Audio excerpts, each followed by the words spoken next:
Whoa.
Whoa.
Stream is starting.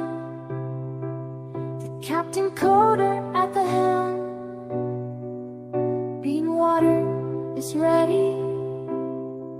Today we will learn a lot. We're gonna learn something, maybe. He loves the questions. You know I love them. He loves to sing. I love Join singing. our Discord. Join the Discord, Follow folks. him. Follow me.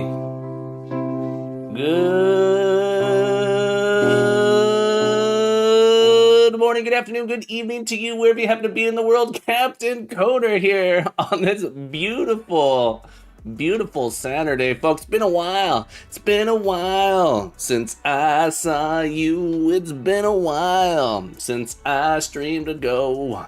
Roger Dev, welcome to the stream. Two Nerdy Nerds, Braxton. It's so wonderful to see all the crew here today. We got the whole crew here today. Any day I can wake up and code is a beautiful day, and today is a beautiful day because we got the whole crew with us. Two Nerdy Nerds, congratulations on your first exclamation point. First, you did it. You done diddled it. You got those first points. You're the winner here. You're the real winner here, Two Nerdy Nerds. I'm sorry but you do have to split those points between the two of you. I'm not 500 points each. I apologize for any inconvenience this may have caused. Michael Game Dev, it's wonderful to see you again, Michael. Thank you again so much for all of your help during the game jam.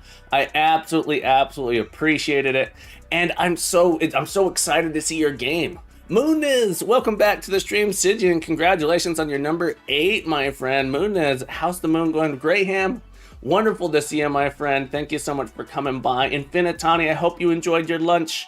It's too early for lunch here. 4 a.m. Got to get that coffee to build up that appetite so I can eat my lunch. Oh, my dogs! I'm getting out of here, man. Poor Hate. I get so loud. The dogs like to hang out with me. My partner's out of town, so I'm home alone with the dogs, and my dogs were in here, but now they're like, I don't want to. She does not like it when I start talking at the wall. When I start talking at the wall. You didn't know I streamed Taffy. Welcome to the stream, I should say. It's great to see you. Mood is going great. I'm doing absolutely wonderful. We took a break here for the last couple of days. Wednesday, Thursday, I was driving. Yesterday, 4th of July, my dogs got a little bit traumatized from all of the fireworks, so I stayed up super late with them, hanging out with them, so I didn't stream yesterday. So I didn't get to stream any of the Game Jam entries yet, but we are going to do that next week, I promise. We're doing Fox Hollow Jam. Sorry for being an overexcited little goober, but when do we play you a Game Jam? Good question from time. Next week, because I'm doing Fox Hollow Game Jam. The Fox Hollow Jam is happening this weekend. It's 72 hours, so I want to make sure I have time to get that done. Then next week, we're going to be doing all of the Game Jam entries. I'm going to be playing all of them. We'll be doing them live all next week, so we'll get there. I apologize that I haven't had a chance to play any of them yet. But I'm gonna get to them. I want to. I'm so excited for it. Thank you for the doy. Thank you for the hat. Let's get a hat on the stack. Let's go. But yeah, Fox Hollow did so much to help promote my Game Jam. I want to make sure I have a chance to participate in his Game Jam. Plus, we both have the same name, so we're both named Fox Hollow. So, you know, us Fox Hollows got to stick together. Thank you for the hat. I think my head got bigger. I need a haircut. This hat does not fit the way I want it to do. We'll do it live, Braxton. That's right. We're going to do it live. A2 the Dre, welcome in. Grumpy, thank you so much for the raid, folks. Don't forget the Grumpy Game Dev. Incredible, awesome, my favorite, one of my favorite streamers out there. I love hanging out over there when I can. I've been sleeping in way too much to make it to your stream these days, the Grumpy. I hope you enjoy painting your fence, or at least I hope you're able to trick some kids into painting your fence for you. You just gotta be out there being like, oh yeah, this painting is great. It's so much fun. Look how good of a time I'm having with all of this painting. Mohammed, welcome into the stream. Great to see you, my friend. Clayman, welcome back. Wonderful to have you here on this beautiful day. Good morning, good afternoon, good evening, everybody. Star Egg? Is it Star Egg? I just noticed it's Star 3GG. That might be Star Egg. I always say Star 3, good game. Star, welcome back. Roger Dev, I hope your game's coming along well. Braxton, it's always a pleasure to have you here. We got Sigeny, Decurik Sigian, and Taffine. So great to see you, beautiful people. Lance, Mohammed, all you wonderful people. Thank you so much for joining me on this beautiful, beautiful Saturday for some fun times. We're gonna hop into Fox Hollow Game Jam here, folks, which the theme and the design principle were revealed last night. They didn't get posted to the Jam page, but they were on the Discord, so I did see them. We're gonna be doing Fox Hollow Jam here. I'm super excited about it. So Fox Hollow Jam has two things for it, a theme and a design principle. For some reason, they're not blurred here. They were released on the Discord. The theme is Primordial, and the design principle is random input randomness. My poor dogs really are upset that I'm so loud. I should have shut them out of the office. They don't like how loud I'm being. I'm so sorry, guys. They're playing though. Look, get a rare instance of Dusty and Hazel together. Oh, look at those beautiful doggos. Look at those beautiful doggos. I love you guys. I love you. I'm sorry I'm talking at the wall. They don't like that I'm talking at the wall. Who are you talking to? We're the only people here. What are you doing, Dad? What are you doing? Those are some handsome dogs. Yeah, I love them.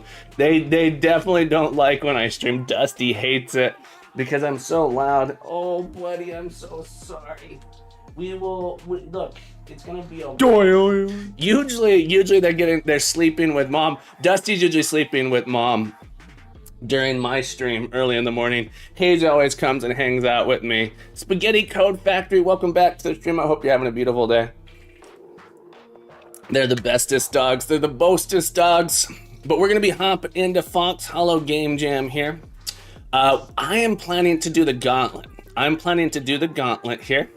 So the Gauntlet is a little bit, so there's two versions. There's the casual and then Gauntlet. The Gauntlet here, you only have 3 days to finish. Everything must be completed solo and all assets must be created within the time frame. So I have to make all of the music, I have to make all of the art, I have to make all of the sound effects, I have to make everything. I did ask for permission, I don't have to make the font. So I'm glad I don't have to make the font because I've never made a font before, so thank goodness I don't have to do that. And then we have to incorporate, it has to be completed by the 3rd day. So I have a little under 72 hours here. Thank you for the lurk, Star Egg. The theme is Primordial, and the design principle is input randomness. So that's like procedurally generated. You have some randomness that happens before the game starts that the player is aware of, and then they can do something from that point rather than having randomness in the game. So dice rolls that determine an outcome during gameplay wouldn't be the randomness. It's input randomness, which we can't see here. Maybe if I go to Fox Hollow Jam. I send him a message letting him know that he needs to update this, but here is this picture not blurred. Jet input randomness and Primordial. I have been wanting to do, so I've been so inspired by JD Does Dev, who's been working on a twin stick shooter game. JD Does Dev. Yes, this jam is live now. They just haven't updated the actual page. I think he forgot to do an unblur effect. There's a blur effect that I don't think got removed because that you'll notice it is this image, it's just a blur effect, and I think he's asleep right now. So unfortunately, the only way to know this would have been to go to his Discord to see it, but input randomness, Primordial theme. I'm gonna bother him, see if we can get an extension, because I stayed up last night waiting for it, and it didn't come out, and I went, okay, well, I'll just check it in the morning. I'm gonna see if I can get a 4-hour extension, which I probably won't end up using, but maybe I will be able to get it in there. Tisk Shaman, welcome to the stream. I hope you're having a beautiful day. Welcome in. But yeah, I'm super excited about this. JD Does Dev inspired me doing a twin stick shooter that is sort of like a clone of Smash TV. I don't know if anyone ever played the original Smash TV game. I have the idea of doing a Smash TV-like game, so a twin stick shooter game where you are actually riding a Triceratops with guns on it. So a Triceratops with guns. So you're a Triceratops, and on top you have like a mounted weapon on top, and it's jungle themed, and you just have like hordes of different primordial enemies coming at you. That's the idea. We're gonna see if we can pull it off. We gotta do a design. One of the things we have to do for this game jam is we have to submit a game design document. So we're gonna be writing up a little bit of that design document today. Galaxy Media, thank you so much for the follow. Galaxy Media has followed. Galaxy Media, thank you. Thank you so much for following the Captain Coder. That's right, Tisham, wake up, Joe. Now I see some people mention that it is not uploaded in the Game Jam channel. Yeah, so he posted it last night. I didn't see it. I actually didn't see it until this morning because I was waiting for it to come through. It didn't come through, and then it finally saw. But yeah, thank you so much for the follow, Galaxy. So Rambo, but Rexbo, that's right, Infinitani. We're gonna do a twin stick shooter where you are a Triceratops with a turret mounted on your head. You can pick up power-ups and stuff. So we're gonna do a little bit of a game design document. So we know that these are the design principle, input randomness, and primordial. So for my game, I haven't done the design document yet, but I want to basically, I don't know the name of it yet, but we're gonna do a design document. My remarkable battery is dead, or my remarkable is broken, because I want it to be a Triceratops Infinitana. I want to make it so that you're actually like a soldier riding it. Why not another dinosaur? Because the Triceratops is king of the jungle. Didn't you know that? I do like Triceratops. Yeah, there was a thing that came out recently where, anyway, I want it to be, the original idea is like you're actually a soldier riding a Triceratops. So you're actually, I feel like that would be useful. I'm going to be using Unity. It's the tool I'm most familiar with, and I trust its web builds. This is the Captain Coder. I am the Captain Coder. Captain Coder is me, and me is a Captain Coder, and Captain Coder just got 2 hat redeemed. So let's get some hats added to this head here. Thank you so much, Coax, for the hats. Let's do this. We got 1 hat. We got 2 hat. We got a red hat, and we got, actually don't have a red hat, but we're gonna get a blue hat later on. I need a red hat and a blue hat, so when I get 4, I can do that. 1 hat, 2 hat, red hat, blue hat. Anyone know where I can get a red hat? Coax with all those points. I gotta stop giving away so many points. Gotta stop. I'm just kidding. I'm just kidding. I love you guys. You guys are awesome. Will not be the same once I run out. It's true. It's true. We'll just have to keep making sure everyone has enough. Welcome in, Woosaw, Dukasoft. It's wonderful to see you. Raya Bivs, Bivs. I never know how to say your name, but welcome back. It's great to see all of you beautiful people here on this beautiful Saturday. I've been saving up points by idling here, Coax. That's how we do it. That's what Twitch is all about. Twitch is all about lurking, getting those points so that you can make people do the thing. So it makes you feel powerful. If get all those points, feel so powerful. Take the people out, make them do stuff. My poor dogs. My poor dogs. Dusty's just standing. I love you, buddy. I'm sorry. I'm sorry. Apparently, I might need it. Michael, you're almost there. Only a couple more lurks and you'll be there, my friend. You're so close. Woosaw with the bonus hat. Let's get a hat added to this stack. Thank you so much for the bonus hat. There it is.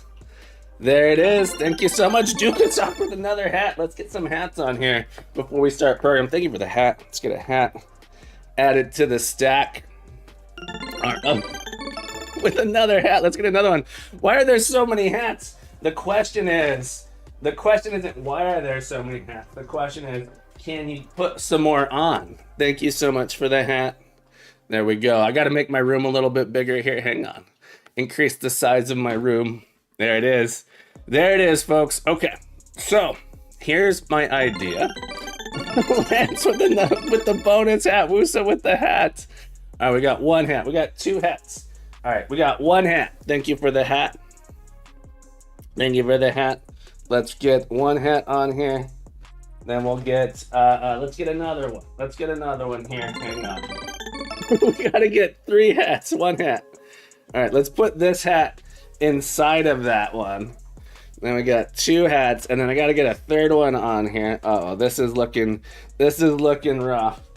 We got 2 hats. Let's get a 3rd hat added. There we go. 3 hats. Perfect. We're only 22 minutes in, folks. Only 22 minutes in, and all my nightmares are becoming a reality. All right, there we go. Perfect. Beautiful. All right. Perfect. Beautiful. All right. Perfect. Beautiful. All right. Perfect. Beautiful. All right. Perfect. Beautiful. Let's create a game design document. Hang on real quick. Let me get myself signed in here. Why is that? That's weird. Coders Academy. There you go. Do we have Infinitani? Thank you. All right. Do we have a counter for the total number of hats redeemed so far? I mean, for all time. We do have a total number of hats redeemed. If we come over here, we can see it here. So do you stream just game dev these days? Currently, Riab, I've been doing game dev. We'll get back to some non-game dev stuff. I just happen to be doing game jams. It's not all game dev stuff. We'll go look at the hat redeem here. Hat.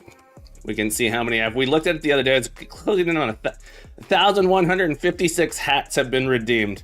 So quite a few. Quite a few. Just a couple. Just a couple. We do have a number for that. Thank you, Zhang. Thank you. I appreciate it. All right. Let's take a look here. Give me just a second. Okay. All right. There we go. Now we're logged into the correct account. Let me get a Google Doc opened up here. Perfect. Perfect. Shy Programmer, thank you for the hat. Let's get another hat added to the stack. I appreciate it. We're going to have to, hang on. We're going to do it this way. Thank you for the hat. Oh, yeah. Oh, yeah. Perfect. Perfect.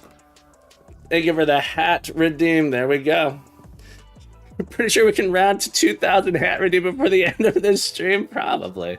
Have you got an infinite supply of hats? Not quite infinite, but you know, you'll have to keep redeeming to find out. The IKEA hat is new. No, I've worn it before. It's but it might be new for you. We've had it for it was actually a gift from oh, I forgot his Twitch name from Josh though. Josh on Twitch does the card game. Oh, why can't I remember him? That's okay. Best hat. It was a gift from another streamer. I won't be able to stay long, but I couldn't help but redeem a hat. Shy Programmer, thank you so much for the hat. I appreciate it. So we're gonna do a game design document. This is Primordial Smash is what I'm gonna call this for now. Codename Primordial Smash. This is our game design document for Fox Hollow Jam 2. Okay. What do we plan on naming the game? He answers it before I even ask. The code name Primordial Smash. Feel free to suggest another name for it. Feel free to suggest another name for it. I'm feeling slightly off center here. We gotta adjust this hat there so it's a little bit more balanced. There we go. Primordial Smash. I'm gonna go ahead and create a heading here. Triceracop. Alternative name ideas. Triceracop. I like that. All right. The main idea for the game: Gunrex G-Rex. Gunrex G-Rex. Tank. Gunrex G-Rex. I like them. I like them all. Alternative names here are good suggestions. Main idea. A twin stick shooter with a procedurally generated maze. Welcome in, Thindle. How you doing, friends? Triceracop is from Kung Fury, isn't it? I haven't even seen that movie. Maybe I've seen that movie. I've heard the name before. Thindle, how you been? What is a twin stick shooter? Good question, Rye. If you guys don't know Thindle, if you want to check out an awesome .NET developer, be sure to give him some love. Incredible cat father as well. Do pretty much whatever I want with it feels like maybe an obvious combination of words. Triceracop, I love it. But yeah, Thindle's incredible, folks. Be sure to give him some follow. Be honest, how's Zelda doing, Thindle? Almost good as when Hackerman hacks too much time. Exactly. Popcorn, welcome in. So a twin stick shooter. Let's just go watch a video. Smash TV arcade gameplay. So the idea is one of the analog sticks controls the direction you move, and one of the analog sticks controls the direction where you're firing your weapon. Okay, so in Smash TV, the player here can move in any direction and fire in any direction at the same time. So you have twin stick, meaning that one controls movement, one controls the direction you fire. Rather than pressing a button to fire the direction you're facing, you can shoot in any direction. So the idea in the one I want to create is you're a soldier on top of a Triceratops with a turret that can rotate around. So twin stick shooter. So that's the idea here. I'm essentially going to make a Smash TV clone like this with a Primordial theme to it. And then the map that shows up between levels, is going to be, and if I just have a keyboard, well then it's two hands. So you use WASD and the arrow keys. You could also use the mouse, right? So WASD and then the mouse to shoot. The mouse to aim is the other option here. So you move with WASD and then the mouse will shoot. If I only have one hand, Popcorn, I'm sorry to hear that you only had one hand. I think you might have more, maybe there's a setting where it just shoots the direction you're moving, which makes it hard, but not impossible. Or in where did my design document go? There we go. Premise. We have a twin stick shooter with a procedural generated maze to navigate between areas. Okay, so this is the main idea. Twin stick shooter, procedure generated maze. The player or players, we might do two players co-op one screen. Shoot first, evolve later. I like it. Shoot, taglines, tagline ideas. Let's do it. Tagline ideas. Shoot first. I love it. Shoot first, evolve later.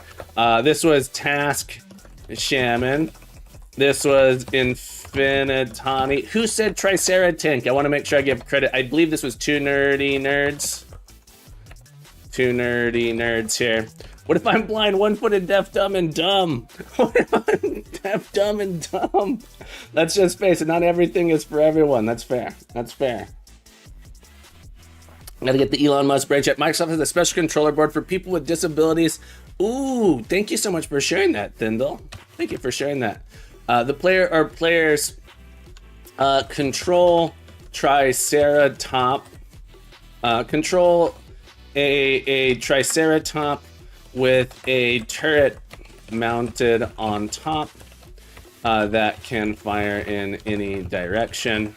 Like that. All right, so the main idea here. I'm gonna shut my door. Give me just a second. I'll be right back. All right, so that's the main idea here. So this is going to be the meets the theme, Primordial, T-Rex. We also have the map. The maze is procedurally generated. The maze is procedurally generated. So we need to make it so that the player can like see their options, which rooms to go into next. Will it be cyborg Triceratops with cool robot parts? Wrote that 1 point. Maybe we'll see. We'll see how well I can draw these things, right? We'll see how well they can be drawn. What has wave function collapses, makes it sound quantum. I don't, people have told me wave function collapse before. Are you the only one on the team? Yeah, so I'm doing the gauntlet. So I have to make everything from scratch. I cannot use any assets created by other people for this particular one. All right, the maze is procedurally generated, meets the input randomness design principle. Okay, so those are the two ideas. We need a couple ideas for our enemies. So in Smash TV, we have the main enemy. All right, so main enemies here. So the main enemy is going to be a Neanderthal,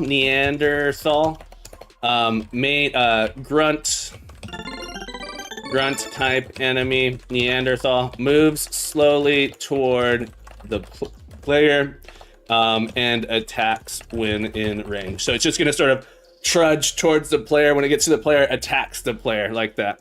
Thindle, thank you for the hat. Let's get another hat on the stack here. Thank you so much for giving me this hat that I can use to secure the other hats to my head. I appreciate it. Here, let's get this going up. Perfect. There we go. Safe and secure. Perfect. Here we go. So we have a grunt type entity. I'm thinking Neanderthal. We might do a different type of enemy as well. We could also make it I get vicarious neck pain. Yeah, we reduced the number of hats to make sure that didn't happen here. Proton, congratulations on your 63 points. Number 16, welcome back to the stream. Great to have you here. Woostal, you're gonna have to wait 2 hours. 3-hour cooldown per person on that one. The nods is at the same time. Infinitani, it's okay. We can stretch our imagination. It doesn't have to be a historically, you know what else didn't exist? Turrets on top of a Triceratops. Who knows? Were you there? I wasn't there. So you've just got 3 days to make the game. That's right, Rye. We got 3 days. We're going to be going hard on this the next 3 days. This is why I'm not playing the Learn You a Game Jam entries. I wanted to play those before today, but we didn't get it. I got too busy. My dogs needed me. A lot of different things came up. I need to add balloons to keep it light. Oh, popcorn. You're a genius. My friend. I love that idea. What's theme and other stuff on the Game Jam page? It's TBA. They messed up. Yeah, so it was released. They forgot. There's a blur effect that's applied here that was not removed. And so the design principle is input randomness and the theme is primordial. And I've let Joe know the host of the game jam that this image is still blurred. There's a blur effect that's being done with CSS, I'm pretty sure, unfortunately. So they forgot to update this page, but it was released. It was released, the theme and the design principle. I'm hoping we're gonna be able to get an extension so that way I have a little bit more time to work on it, but we'll find out. But yeah, the idea is we're gonna do a twin stick shooter. Proton, I'm excited about it. Also, folks, if you guys don't know the incredible, the unstoppable, the infallible Proton Fig, be sure to go give him a follow, folks. Incredible human being. Okay. So, my game design document here, we have a grunt type enemy. We need a second one, cap dual stick shooter like Battlezone. Yeah, exactly. We got the twin stick shooter. Like Smash TV is what I'm modeling mine after. How would input randomness into the game? Right, good question. So, the idea is that there are going to be a maze that you have to traverse. And so that's going to be generated at the beginning of the game. So let me see if I can... there we go. Hang on. Let me draw this on the screen. So the idea here is that we are going to end up with a grid of different... The player's going to start, let's say here. The player will always start on this left side here. And then we're going to procedurally generate different rooms that the player can move into. So they will clear this room, and then a map will show up, and they can see the qualities of this room, of the neighboring rooms, and then they have to decide which room to move into next. So this maze is going to be generated ahead of time. So we're gonna have a grid of rooms where they're trying to get to a boss over here. So there's gonna be some boss that they're trying to get through, and they have to traverse the jungle to get there. So they choose their path. So the input randomness is that the level of the different zones that they traverse through are going to be generated randomly at front, but they can see what each one is and try and choose the path that they're going to take to get there. The character moves in a random direction, choose to it, and I can't go to main menu or exit the game randomly. So input randomness is actually saying that at the beginning of the game or before a decision is made, there's some randomness that the player chooses. So an example of this would be Rogue Legacy. In Rogue Legacy, you actually don't get to choose the character you play. You don't get to design a character. Instead, at the beginning of the game, you have 3 characters to choose from that were randomly generated, and you pick which one you want to play. So that's the idea with input randomness, is that you want the choice of randomness to happen before the game starts. So the player has input into the randomness rather than randomness happening during gameplay. All right, so input randomness is the theme. And tank drive controls, Proton, exactly. Left stick for left side. So we're gonna have left stick, no. So for ours, it's gonna be left stick is movement, right stick is the direction you're firing. So not tank controls, but twin stick firing. Similar to Binding of... Yeah, exactly. That's exactly right. Except you'll be able to see the map ahead of time. So we have to have a map screen that you can see. So we have enemies. We have a grunt type enemy. We need a second type of enemy here that, or we could just have grunt to start. We need different power-ups as well. So we're gonna try and do 2 power-ups. All right. So we need to come up with 2 of these. So we need a second enemy type here. We need power-ups. We need a second power-up, and then I need a boss enemy, which I am thinking is just going to be a T-Rex. This feels like the easiest thing to me, or maybe a fire-breathing T-Rex robot thing. Fire-breathing T-Rex, I think what I'm going to go with. Yeah. Then, just in case anyone hasn't seen Kung Fury, here's the best, more realistic scene of hacking in all of cinema history. That's how it's done right there. My name is Woody. I'm going to do my best. Thank you so much for popping in. Skydriver, I don't know if I said hello, but it's great to see you, my friend. I'm doing absolutely wonderful. I hope you are doing wonderful. Kovalaki, it's always a pleasure to have you with us on these beautiful days. Happy Saturday, everybody. We're making some progress. All right, so here's the main idea. We're going to need some enemies, power-ups, boss enemy as well. The different scenes in the game. So scenes... Oops, that's not what I wanted to do. We're gonna have a couple different scenes in the game. Scenes. We need title screen.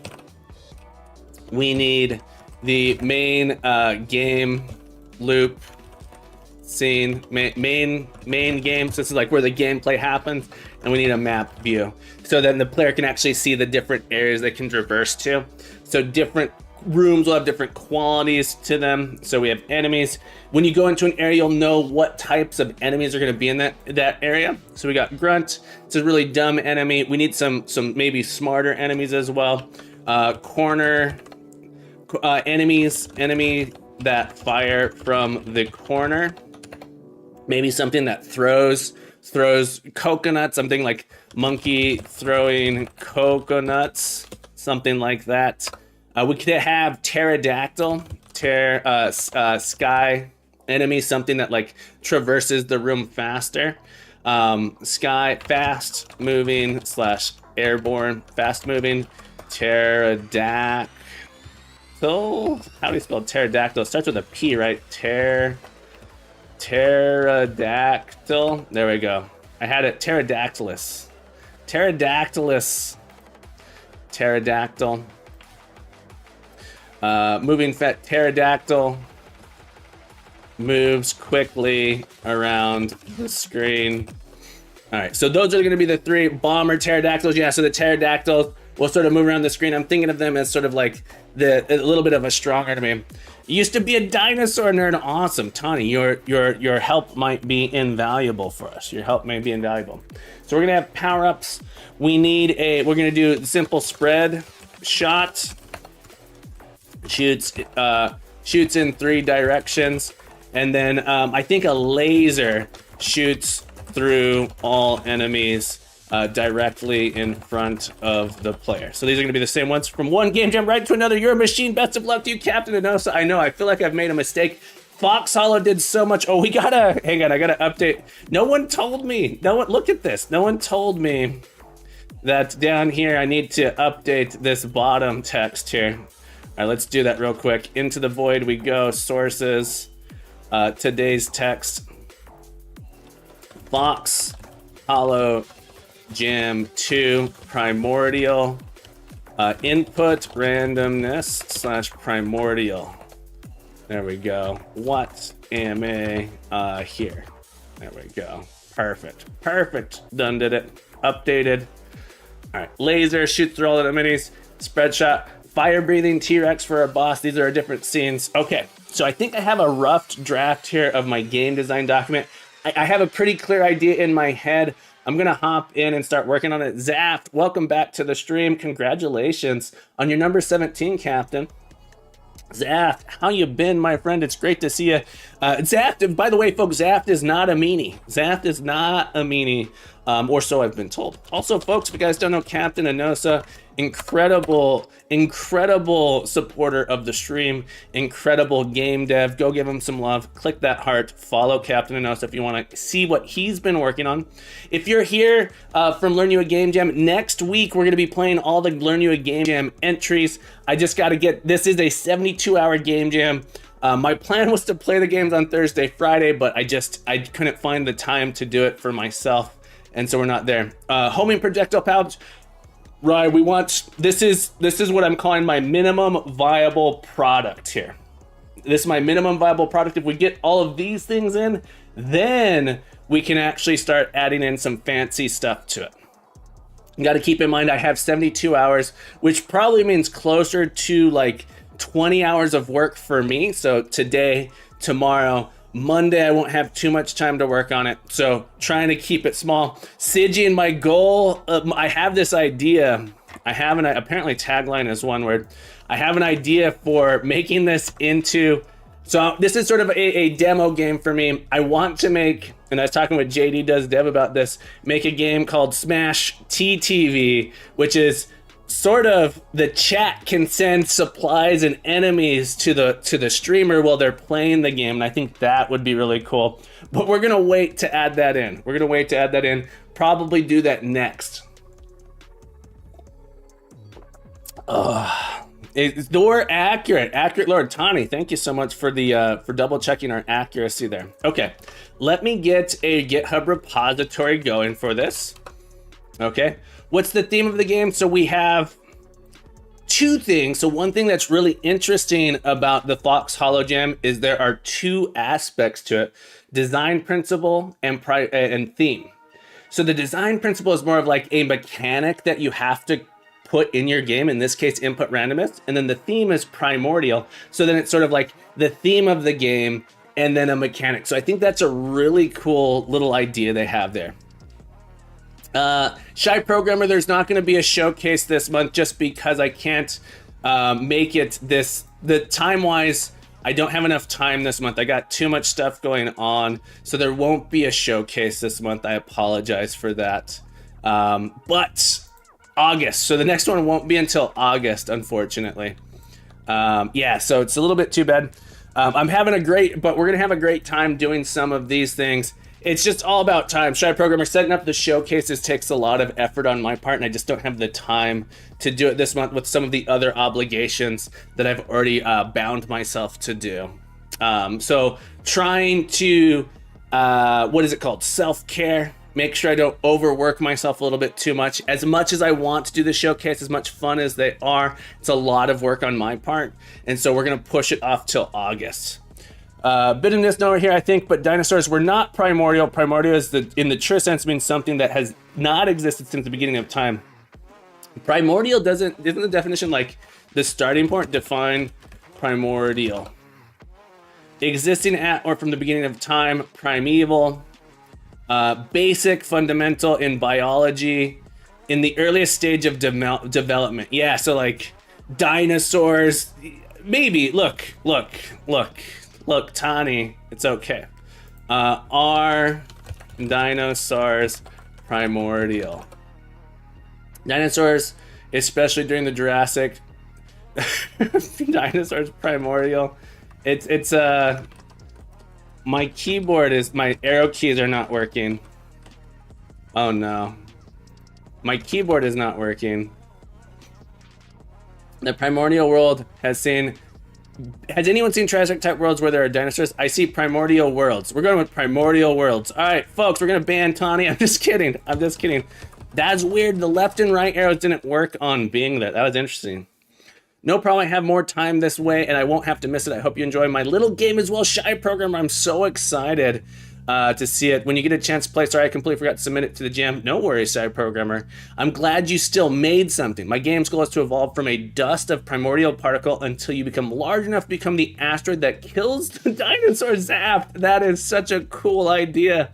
Literally has dinosaur on the theme. Yeah, so I think my brain got stolen in that direction because of that image a little bit. Tani, I kind of had that thought myself of maybe not, that it was maybe not just dinosaurs. Two very different concepts. Smab, that's fair. We're going with primordial because there's a picture of a dinosaur here. We'll see how we do. I hope you received the link correctly. Can I ask, let me double check. Did you send it to me as a direct message? Yes, I did. Yeah, Shy Program, I remember you sharing this. This was the Save the Princess game. I do have it, yeah. So I would love to play it. Save the Princess, I do have it here. Thank you so much for sharing it with us. Let me double check, is this the correct one? I believe this is the one here. Yeah. But we're going with it's okay. Primordial Smash, I'm okay with it. We could make it so that you evolve. Oh, here's what we do. The power-ups make you evolve. Boom, done. We did it. Thanks for checking. All right, we got to make a repository for this. So let's create a new repository. We're going to put this in the Captain Coder org, and we're going to call it the Fox Hollow Gem 2 Primordial, like that. We'll make it public. We're going to add a Unity. I'm going to be using Unity just because that's the one I'm most familiar with. Don't be mad at me. Folks, stop being mad that I use Unity. It's okay. We're going to make it through. I would use Godot or something else. I'm just not familiar enough with it. No worries, Shy Programmer. Have a beautiful day. I hope to see you again soon. If you can't make it back, remember to keep coding, keep growing, keep being the best you can be. You're welcome back anytime, my friend. Hope you have a beautiful day. Here, we're gonna clone this out here. I'm mad. Do it in Tick 80. Smab, I was thinking I would do it in Tick 80. Should I do it in Tick 80? I was thinking I could do it in Tick 80 and that could be fun. I just am most here's the thing. I have 72 hours and I don't understand why people get irritated at people using a tool that works for them. Like, why? It's the company. People don't like the company. So it's the same reason people get upset. I understand why people are upset about it. It's the same reason people get upset about using like Amazon or going and shopping at Walmart. People get upset about those things. In debug mode, though, it cost me nothing. It cost me nothing. Yeah, exactly, Smab. I was thinking I might do a game in Tick 80 because I actually love Tick 80. With the amount of time, it almost seemed like it would be nice to do it there. Not yours. It is my choice. It is my choice. It's not a big deal. I'm mostly joking. Robotech, welcome back to the stream. How the heck have you been, folks? Did you guys know Robotech is a streamer? Incredible streamer. Working, they make robots. They're making their own video game in Godot. Go check them out. Give them some love. Hit that heart. I just rented a server in Germany using Coolify, and I have been using Azure and AWS before. The South Hobie market is hella nice now. Very cool. I'm doing absolutely wonderful, Robotech. We're starting out on Fox Hollow Jam here. We slapped together a very simple game design document. We're gonna massage this out some more as we go, but I have the base idea, I think, pretty good here. We're gonna prototype, see if we can get something going in the game, and then massage our GDD a little bit as we go. I just made a clone of this. We're gonna start out in Unity. We're gonna make a new project here in this folder. But yeah, I think Unity is a pretty solid tool. Unity engine is great. The company is the questionable company. I'm doing it just for the game jam, so I think I'm okay with that. I don't think it bothers me here. We're gonna do a 2D game here. Okay. We're gonna change this into our folder. Fox Hollow Gem to Primordial. Or it's like, sometimes people don't like Microsoft. That's the other thing. Okay. Or Apple. It falls into those categories, I believe. This is gonna be Fox Hollow Gem Primordial Smash. Like that. Or Google, yeah, exactly. Let's not connect to Unity Cloud. Create. Here we go. Snabble, welcome back to the stream. Great to see you, my friend. Hope you're having a beautiful day. I hope you're doing well. Yeah, Smab, I want to do some more stuff with Tick 80. I really like it. Sometimes people don't love themselves. They just need a little bit of love.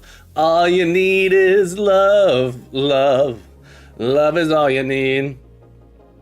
Lands between, enjoy your time. Do not miss my impeccable feedback too much. Infinitani, I don't know what we're gonna do without you, but we'll do our best. We'll try and hold it together without you. Tani, don't leave me. Tani, don't go. No, Tani.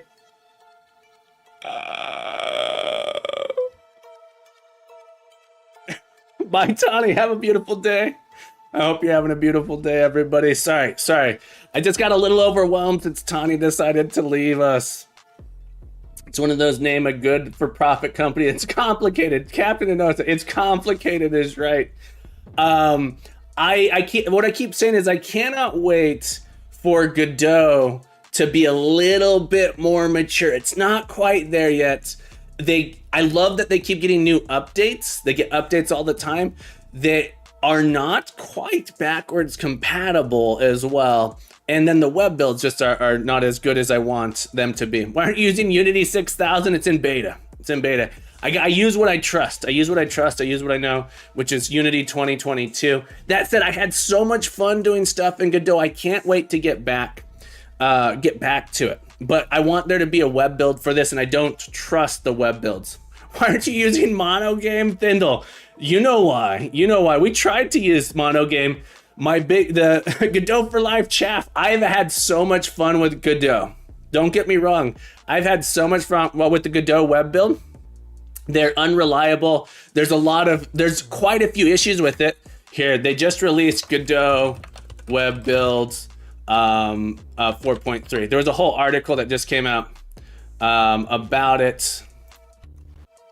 Web export in 4.3. The biggest thing is that Godot uses multi-threading. The web has trouble with multi-threading. So there's a whole article about this guy saying, oh, well, we went all in on this idea of multi-threading, single-threaded web export. So they've just started adding in single-threaded web exports.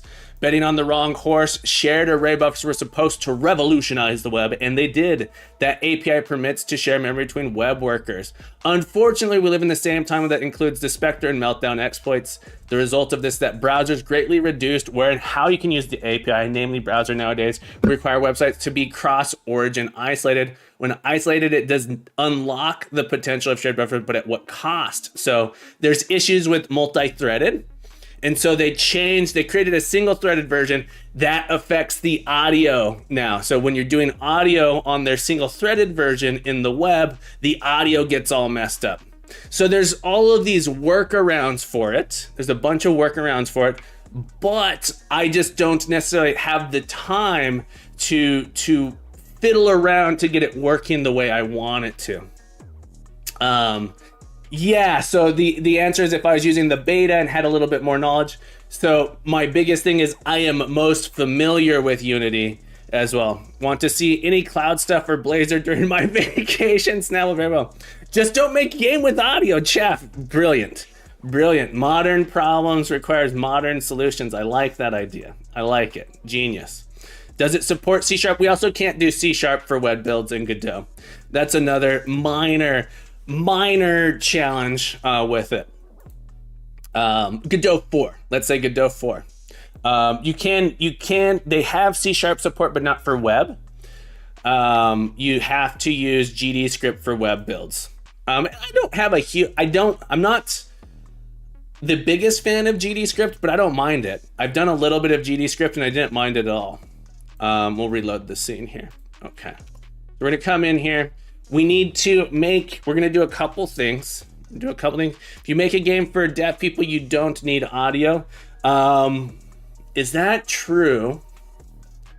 So for what it's worth, my sister's actually a sign language interpreter, and sound is interpreted differently in video games.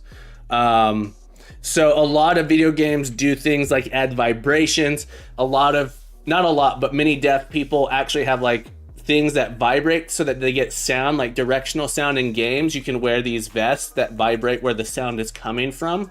So games like Dead by Daylight, the audio is super important. So they actually have audio tools you can wear that you can actually hear by feeling what's going on. So the answer is kind of, Snapple, a little bit. Does it support Seems like I've successfully ported the controls of Rise and Shine to mobile now. Very nice. Very nice. I make games for people that lack taste and decency. Snabble. Me too. Okay, so one thing I want to get in here is we are gonna start off just by creating a simple sprite here that's a triangle. This is gonna be our player. The idea is that we're gonna have a turret here. Sorcery story. I'd like to welcome you to the stream. Sorcery Story, how the heck are you doing? Goob, welcome back. Mars9T, it's wonderful to see all of you incredible people. Folks, if you guys don't know Sorcery Story, speaking of incredible Godot developers, we got Sorcery Story, Mars9T, we gotta give you a shout out as well, folks. Give that heart, give them a follow. If you wanna watch someone doing Godot and C#, go check out Sorcery Story. She's amazing. Give her some love. Going to be busy day, but I want to drop in. Hope you're doing good. Thank you so much for popping in. I'm doing absolutely fabulous. Fabulous. Any day I can wake up and code is a beautiful day. And today is one of those days. We're gonna create an empty parent here. We're gonna create some objects to represent our player here. My player is going to be a turret on top of a T-Rex. So I'm gonna add in two little thing, not sorry, on top of a triceratops. So we're gonna add in a capsule here to be our triceratops. Our triangle is gonna be on top. So this is gonna rotate independently of that. So we're gonna have two sprites, one that rotates on top and one that's underneath. The capsule here, let's give it a green color, so that's gonna be our triceratops, dark green. Oh yeah, look at that, looks just like a triceratops, doesn't it? And then our triangle, we're gonna put this up here. Maybe we put it in the middle. Let's give this, oh, you know what? Just for funsies, let's give it a head as well. So we'll add another object on top. We'll create another triangle here at the top here. We'll make it a little bit bigger. It's gonna be our triceratops head. Oh yeah. Oh yeah. See, we don't have to make any art for this game. We're just gonna do it this way. Make this a slightly darker green or a lighter green. There we go. And then our player is gonna be this triangle. They're gonna sort of be here. Let's move them up on the layer 1. And then this is gonna be our player, and they rotate around on top. All right, so the idea is we have these things. What are you talking about? This is art. It's the best type of art. She's making the game I'm most excited about, Captain Enosa. It looks awesome. Doesn't her game look awesome? Who uses Blender? Blender's for suckers. Smab, if I had more time, I would probably try and do some 3D stuff for this, but I just don't feel quite that confident in my blending skills. All right, so this is gonna sort of be our player object here, and they need to move independently of each other. And this one can rotate based on, oh, we gotta stretch it out slightly. Otherwise the triangle's a little bit hard to see which direction it's actually pointed. So we're gonna do it like this, so we can see, or I suppose we could put a little circle underneath it, but this is gonna be our turret that rotates where the mouse is or where our twin stick is on the gamepad here. All right, so this is gonna be our player object, player. And I'm gonna go ahead and create a prefab slot for it. Create folder prefabs, like this. And let's go ahead and put our player into a prefab. So if we decide to modify this, it won't be that hard. Let's create a basic player controller for it. I'm gonna go ahead and use the physics system built into Unity to make it easy for me to do. And to do this in Unity, we typically use a rigid body. One sec, let me make, oh, we do have 16 by 9. Let's do 19 HD there. Player's gonna be a little bit too big. We wanna shrink it down a little bit, I think. Let's add in a rigid body 2D, and I'm just gonna turn the gravity off on it. If we have gravity on, it makes it so that it'll just fall down. I'm gonna turn the gravity scale off, so that we can control this thing, do continuous dynamic, and we'll be able to rotate and move this thing around. So what I want is when we press the directional controls, it will move in the direction we're pressing. It'll point where the mouse is going, or we'll have a second axis where it will point and shoot where we are pointing in that regard. So these two things sort of need to move independently. I don't like the color of this. Let's go with red for now, a little bit easier to see. The colors are terrible, right? These colors are bad. What color? Maybe we can do, is it just not dark enough green? The colors conflict so bad. Roy Koo, congratulations on number 18. Welcome back to the stream. I hope you're having a beautiful day, my friend. That's my jam. We need to update that. We're working on Fox Hollow Jam today. So we're working on this game jam, Fox Hollow Jam. We're doing the gauntlet, so we only have until Monday to finish. The color scheme hurts me at my everything. I know, I don't know what to do about it. White felt like it was not gonna work well either. What if I do yellow or orange? Is that any better? Maybe our game scene needs to be a different color. Why? How's that? Is that good? Blue and orange? Blue and orange? With a gradient? Blue and orange. Dinosaurs are green. It's supposed to be a dinosaur. Supposed to be a dinosaur. Everything, single movie poster ever, blue and green. But this is a dinosaur. What if I make it this? That's a little bit better, right? Wrong? I don't know. I'm gonna go with that. We're gonna leave it there. We'll fix it up. It can be terrible. It can be a little bit terrible. That's okay. I'm gonna move this triangle down just a hair here. All right, like that. So it looks like a triceratops, right? Okay. Let's add a player controller to this. Let's create a folder, player. I was outside from her. Did you check the videos? What type of controller are you planning? So my plan is left analog. So 2 types of controls, left analog for movement, right analog to control where you're firing. So the idea is that you are this thing, the player will fire using the triangle on top. So you'll fire the direction this is facing. You'll use WASD to move, or you will use the controller, like the WASD to move, or the left analog. So left analog is movement, right analog is fire direction. That's the idea.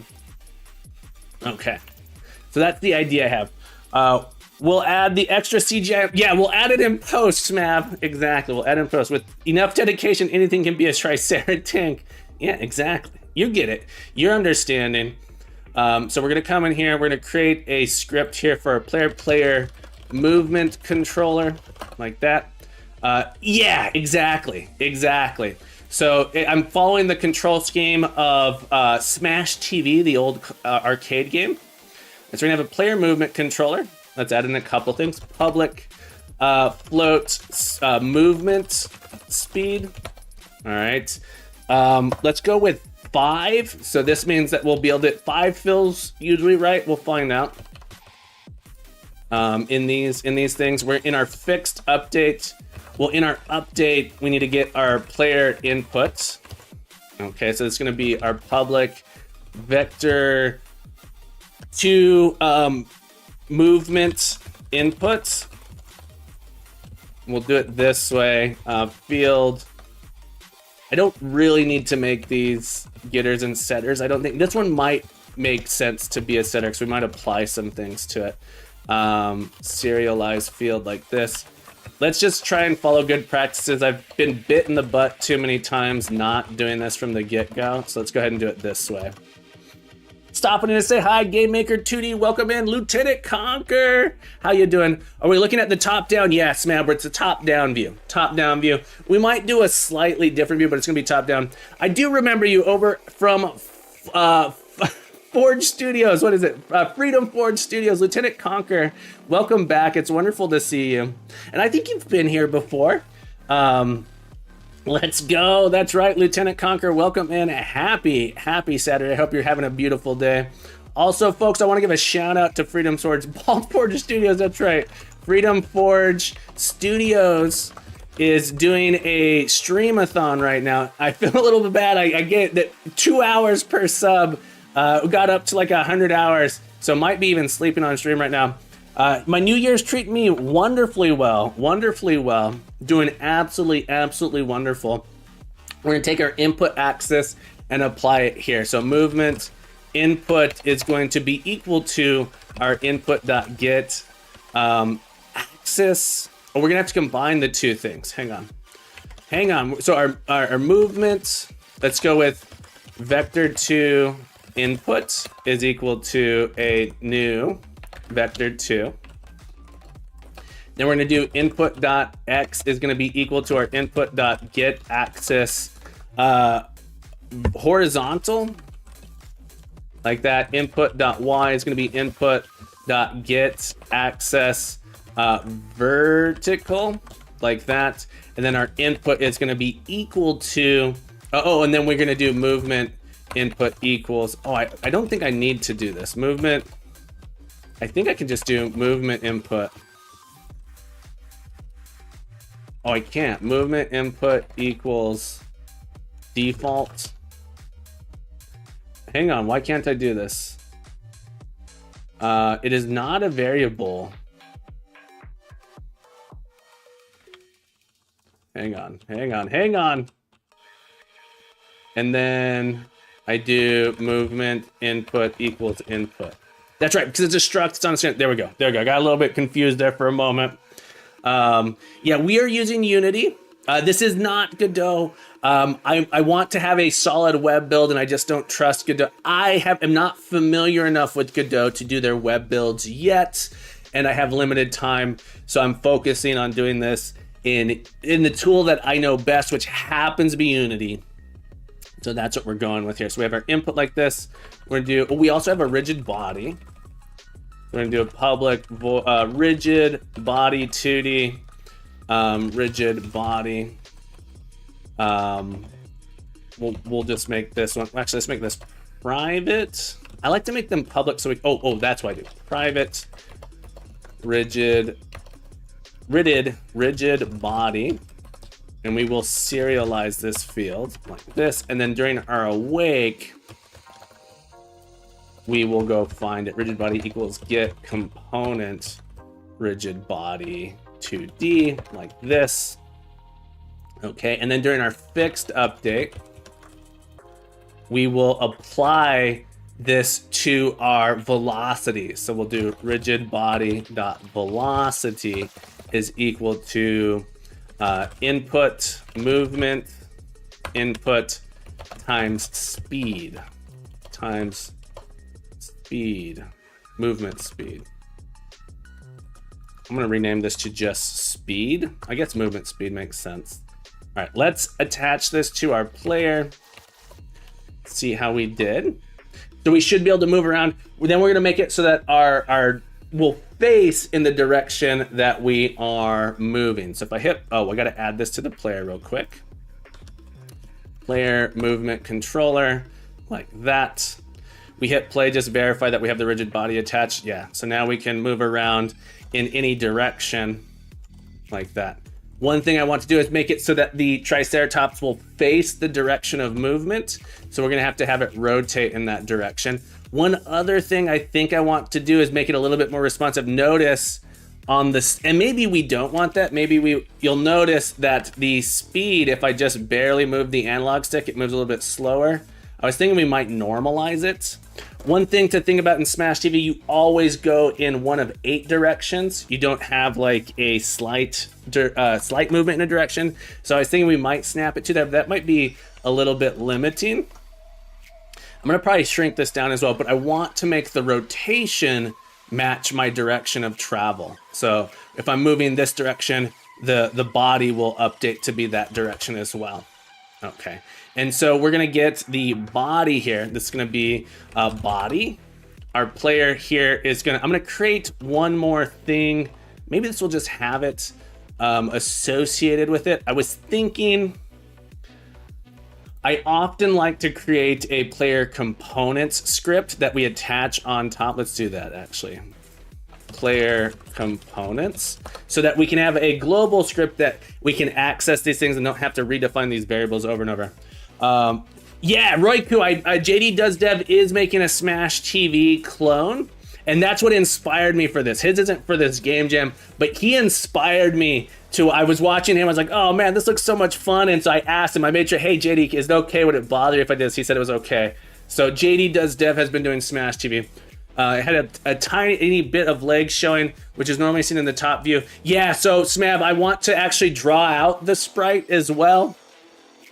This is just to get the movement done, and then I want to actually, we're gonna do the art for the game as well. This is just, you are correct though, that from the top view, it's not quite right. It's gonna feel weird, but we are gonna add legs. I wanna draw it out, and I haven't decided if I'm gonna do pixel art or poorly drawn art, probably poorly drawn art, because I think it will be a little bit faster, because then I can actually have like I'll have the legs be separate things that animate separate from the body. So I think I'm gonna do it that way. We'll even add in a little tail. We'll probably shrink it down as well. But yes, you are correct. We want to have the legs. This is just me prototyping quickly to get the main game loop in. What does ask mean in tags? Oh, you can ask me anything. I didn't even realize I had that as a tag on my stream. It has ask. Yeah, just ask me anything. Oh, interesting, it's ask. It must be a typo in there. Let me change it, ask me anything. There we go, fixed it, done. Thank you for asking, the Georgester. The Georgester, what a cool name, the Georgester. Welcome to the stream, great to have you. Mine just says AMA. Yeah, I don't know. I don't look at the tags. I should update them more often. That probably doesn't have all the right tags in there, if I'm being honest. It does say Unity. It has Godot in there. We're not doing Godot today. Maybe I'll drop the Godot tag for now. We do Godot on here sometimes, but we do a lot of things. All right, so our player components, do a public rigid body 2D, rigid body. And we'll do it like this. This is going to be our field, serialized field like that. basically for being found in searches, but almost no one searches. Yeah, I don't think people really use the tag system at all on Twitch. This is going to be the game object that is body. And then there's going to be another game object that is our turret, like this. So we'll be able to get those and select and rotate those things independently. You do see the Georgester uses them. You can't even search by title on Twitch. If you do a normal search, it will pull up the title. So if you do just a regular search, it does search the titles. I don't know exactly how it does. Normal search is bad, but there are tag searches as well. All right, so this is gonna be just our player components. And then we're gonna attach this to the player, and then we'll be able to find these. Then the player component becomes the thing that each of the individual pieces use. So here, we'll add in a player components. We're gonna attach the player movement, rigid body here like this. And in fact, we're gonna use this during awake. Void awake, rigid body 2D, rigid body is equal to get component rigid body like this. This, rather than have the rigid body on this, we have the player components. Player component, player. This becomes our player, get component, player components, and then this becomes player dot rigid body like that. So we can access it this way. I'm gonna have more scripts accessing these things, so it makes it a little bit easier as I add more scripts to access the same things. I have to set them over and over. When I searched for Learn You a Game Jam, it was coming up with people from the title specifically. All right, so I'm gonna rename this to turret, like that. When I move, I need to do a relative rotation in the direction of our movement here.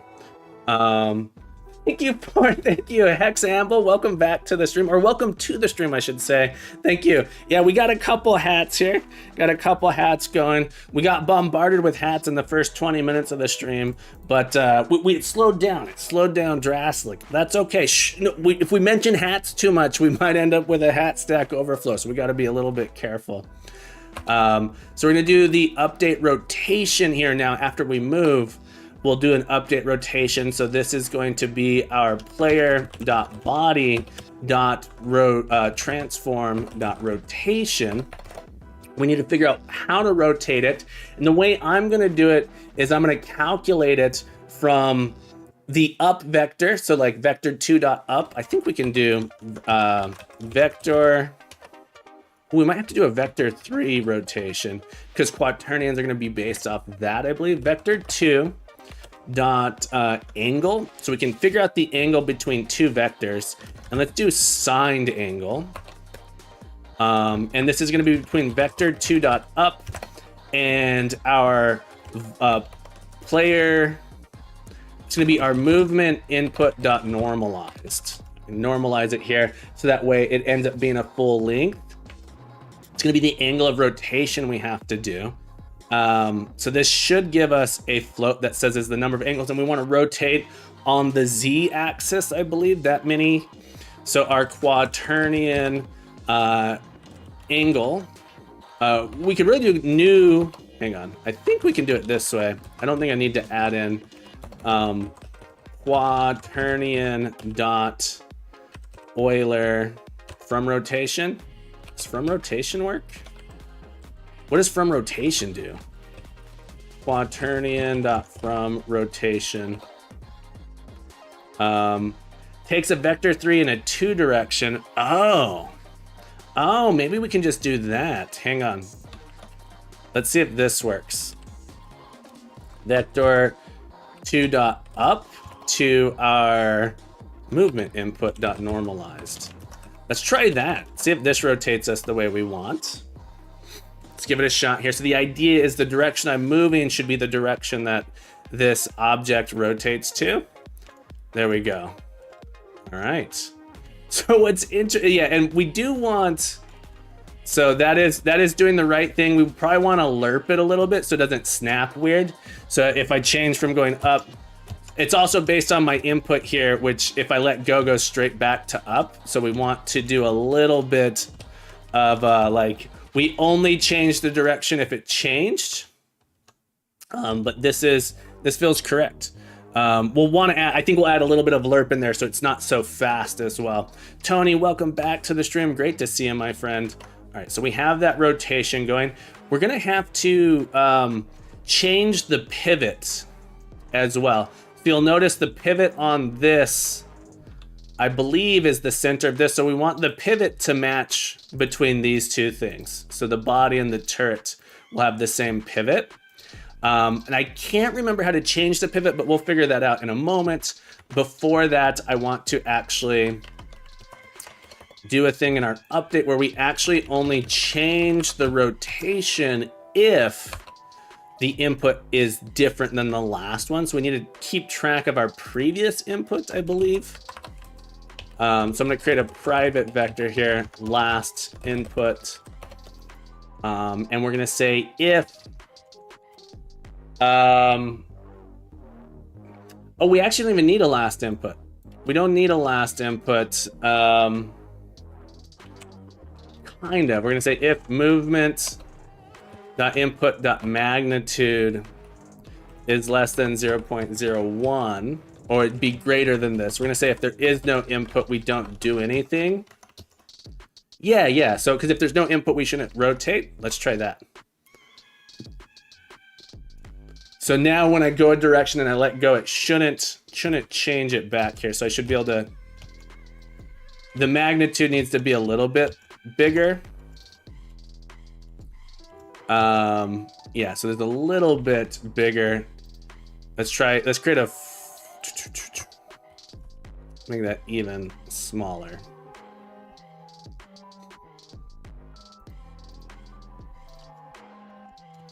That's interesting that it's sliding into, I don't understand that. Let's print out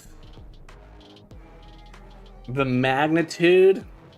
It's almost like it is when I release coax, only 2 hours left. You'll be able to get me another one. I know. It's a disappointment to everyone, myself included. Look, I don't make the rules. Does that take into account dead zones on the game controller?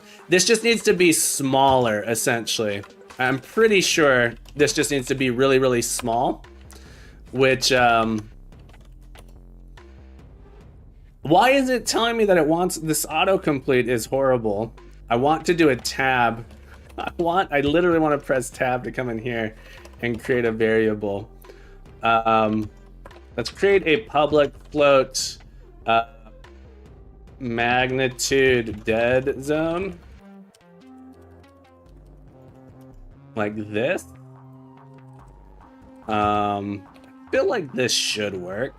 We might need to actually have a stored variable that says if it has changed to go ahead and do it, and then to ignore 0, 0. Yeah, let's go to our player here. Magnitude dead zone, it's like this. If I do exactly 0, it's almost like, so if you watch these, I think I need to do a normalize on them. They slowly drop back to 0. They don't, so it's based on this movement input here. If you watch it, those values don't go straight to 0 when you let go of the inputs. And so it's quite interesting. We end up snapping to one of these directions over here. Let's consider something here. I got to think about this a little bit. I might need to add in a previous private vector to last movement. And at the end here, we'll do last movement equals movement input. And I'm wondering if movement input, can I just say if the movement input is not equal to 0 won't work. Not equal to vector 2.0 and can I just do .0 here? This feels weird because it's using floats. Let's try that. still the same issue here. ITC, holy moly woomy. Welcome back to the stream. How the heck have you been? What have you been up to? We've missed you. We've missed you. It's so great to see you. So if it's not equal to 0, so weird that it is, it's not weird, I understand. I gotta think of the solution I want here. If the movement input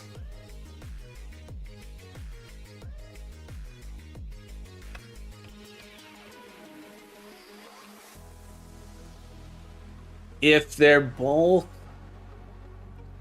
oh my goodness. Sorry, I got distracted here for a second. I've been good. Been quite busy rebranding, but I'm back now. How about you? Hope the game jam went well. Yeah, Learn You a Game Jam went awesome. We are working on Fox Hollow's game jam now. And I'm struggling here with this little thing. I swear I've done this before. Input movement is equal to vector 0. Equals 0. What I don't like about this, if it's equal to 0, less than magnitude dead zone. I did this in their last jam, I'm 90% sure, with our movement dead zone, but it was, we were only doing cardinal directions, and movement input should be greater than dot y greater than magnitude z zone. This isn't right, because then I can't switch to just going left. I'm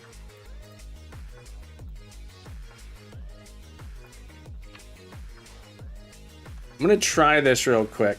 Glad to hear it. It's glad to see you back. When your rebranding's ready, I'm super excited to see how the rebranding is going. We snap. Yeah, that's so weird. I don't understand it. Thought magnitude would do it here, but it doesn't. Holy cannoli, we got the dev dad rating us. Happy Saturday. We've got the dev dad rating into us today. You know you're great. Dev dad, how you doing, my friend? Folks, guys don't know the dev dad, incredible streamer, father, software engineer extraordinaire, making a incredible social media, social habit forming app called Embedder. Be sure to go give him some love. Check out the Dev Dad if you guys want to watch an incredible streamer stream the development of a real world project on mobile. Go check him out. The new Dev Dad is a Mac user as well. Yeah, I know. He's using OS X these days. How are you liking it, Dev Dad? If you got a raid and run, no worries. Thank you so much for the raid. But if you got a raid and run, if you don't have to, if you have a moment, tell us how your experience is going switching over to the Mac operating system for your development. For anyone who's new here, I am Captain Coder. Captain Coder is me, and me is a computer science educator. I teach computer science and programming. It's my full-time job. Monday to Friday, my full-time job is teaching at a school for ages 10 to 14. This stream is dedicated to learning and coding and growing together as a crew. And this weekend, we are working on Fox Hollow's Game Jam. Fox Hollow's Game Jam here. We have a game we're making. We have 72 hours to make it. We have less than 72 hours at this point, but we're doing our best to make a twin stick shooter for our game jam. He wears these hats at work when Captain Coder is switching to Mac OS or Linux. So Tommy, let me show you what I got going on here. So on this, one second, something's gone wrong. I do have my Mac here. Open up, I do use a Mac. Wrong button. I have a Mac here. So I work at a school that is bring your own device. So I actually use Mac, Windows, and Linux. It just so happens that streaming on Windows is a little bit easier than streaming from Linux. Otherwise, I'd probably stream from Linux. I'm a happy Linux user. I haven't logged on to Windows for months and doing good. Glad to hear it, Roy Koo. Sap Jimo, welcome to the stream. Hope you're having a beautiful day. Yeah, we're working on Fox Hollow's Game Jam. I bet it's telling me I could do defaults here. Because it's going to be setting these values. I don't know why. Yeah, I want... We're gonna do last movement not equal to movement input. I don't think this is gonna do anything for us. Yeah, I don't. Maybe I shouldn't be normalizing it. I don't know what's going on with this. I'm so confused. I feel like we got this working in our last game entry, and it was fine. Hang on, I'm gonna go look at my code from what I did before and see what I did differently. Because in our Learn You a Game Jam game, a Game Jam. Come on. We had very similar code to this, and I thought what I did was exactly the same here. Scripts, CD player, code, player movement. See what we did for this one. Input direction dot magnitude greater than this. Yeah. We had, if just our magnitude was greater, we did the rotation.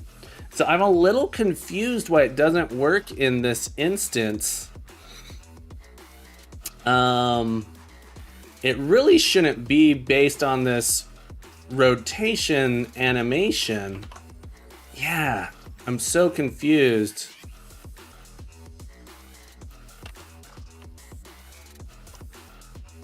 Maybe I just have it set too low. I really thought that would work. All right, let's try again. Let's try just 0.1. See how it really, or maybe I'm just letting go too fast. 0.25. Okay, I think my fingers are just letting go poorly. All right, there we go. Wow, that's interesting. Okay, so we can get this point in the direction we want. All right. Apparently I set the dead zone too low. I don't quite understand that, but that's okay. What this is gonna do is if our player is moving really slow, they'll be able to do something weird. That's okay. 0.1.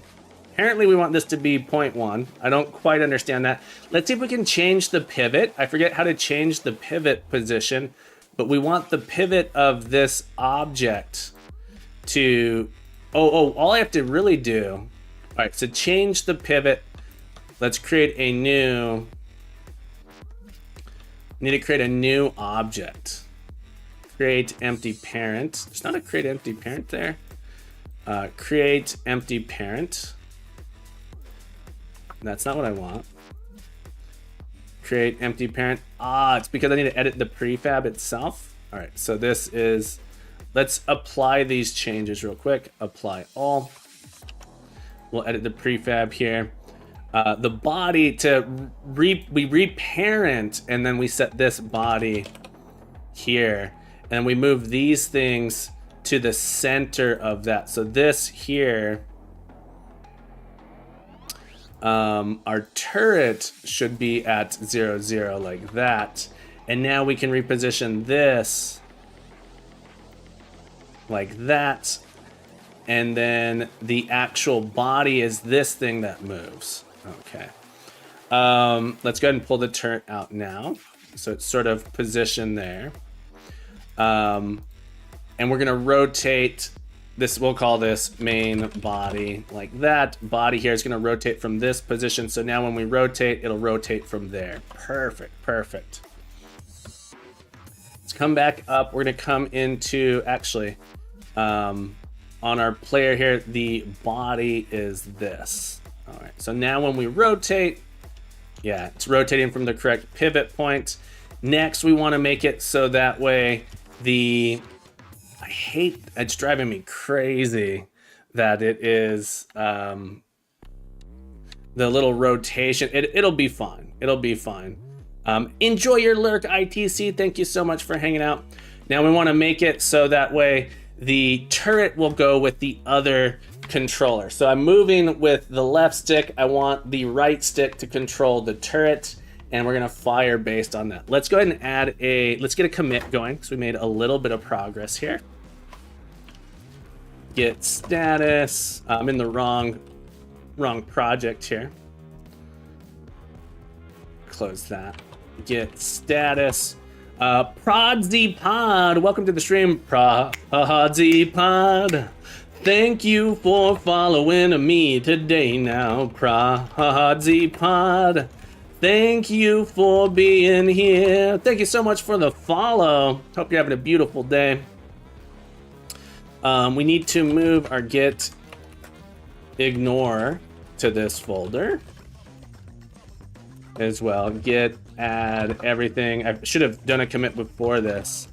Get commit -m. Let's see, get add get commit -m chore, or we'll call this a feature feat implement basic player movement. Okay. Now, the next thing I want to do is add in my turret controller. So this is our movement controller. We're going to add in our turret controller next. So it's going to be our player turret controller. And so our turret controller here, we're going to attach it again to our player object, and we're going to write the code that is on the other axis. So there's a couple things that are interesting about this. Let's go into our input manager. We currently have horizontal, vertical. I need to add in it, or is there a second one? This is for our joystick axis. We want to add in another horizontal and vertical axis for our second stick here. So I actually need to add in, and I normally don't have an opportunity to do this. There's so many random ones here that I don't need. Let's add in 31, 32. We're gonna add in 2 axes. This is gonna be our fire horizontal, or turret horizontal. And for now, I'm not gonna have a button for it, but it is gonna be a joystick axis. I'm not sure which one to select here, but we'll play around with it. Right now it has X axis, Y axis. Yeah, I'm not sure how to connect the axes here. This is where the new input manager might be the way to go. But I'm gonna keep doing it this way because I've never actually added new axes to this, so we'll find out. Backup plan. Backup LAN, or is it backup plan? Great name. Welcome to the stream, backup plan. Thank you for following. Thank you for following me today. Backup plan. Welcome to the stream, my friend. David Winston, welcome in. How you doing, friend? Welcome back to the stream. Happy Saturday. Where do you get these hats? People keep giving them to me. People just keep giving to me. The exclamation point hat, 500 points, they give me a hat. That's where they come from. That's where they go. So we'll call this turret vertical. We're gonna see if we can figure out joystick axis. I'm not sure. Let's go look at some documentation here. Unity axis. Maybe we should switch to our new input manager. I think it might be the way to go. It might be the way to go to switch to our new input manager, so that way I don't have to deal with it this way. Unity input manager, axes, right analog. Makes me a little bit nervous. How to use the right analog stick of an Xbox controller. Right stick vertical is the 5th axis, with the horizontal for the right stick is the 4th. All right, so it's 4th and 5th, it looks like. Toak, welcome to the stream. Are you aiming for diagonal movement as shooting as well? Yeah, so it's actually going to be not just diagonal, but free wherever your stick is going. It'll go that way. We might snap it here. Let's try 4th axis, and we'll try 5th axis here, and we'll see what that feels like, what that does. when we close this. There's no save. I think it just automatically does it. Turret, horizontal, turret, vertical. Let's come back to our code. And, oh, I gotta actually open up player turret control. It's gonna be very similar to our player movement control, actually. Player turret controller. But there's no movement speed, there's just a turret input, direction input, direction input. Toak, how you been, my friend? Hope you're having a beautiful day. And this one doesn't matter because if there's no input, if it's 0, we're not firing. So this is going to be our turret horizontal, turret vertical, direction input. And this is going to be our turret transform, like that. Turret input. We don't actually move, so there's not a fixed update here. So let's see how that looks. Let's add this script onto our player. We'll run it and see how we go. But yeah, the idea, Smab, is you have the ability to aim in any direction. We're gonna make it so there's 2 controls. The mouse, it's gonna follow the mouse, and if you click, it'll fire. If you're holding down the fire button on the mouse, it'll fire. Or if you are doing twin stick. So the idea is to have it twin stick, but also people who don't have a joystick can use the mouse for it as well. So there's gonna be 2 different inputs that we're gonna do for it. Player turret controller, but I want to get this working first. This is how I want to play it. It is doing something. It is doing something. I'm not seeing the direction input change. I'm surprised this value isn't being updated so we can see it there. Probably no keyboard. So keyboard would be WASD and then mouse. I think that is like the keyboard control. We could potentially make it WASD and then the arrow keys, but I have a lot of trouble with arrow keys on my keyboard. So that would be an alternative approach, I think.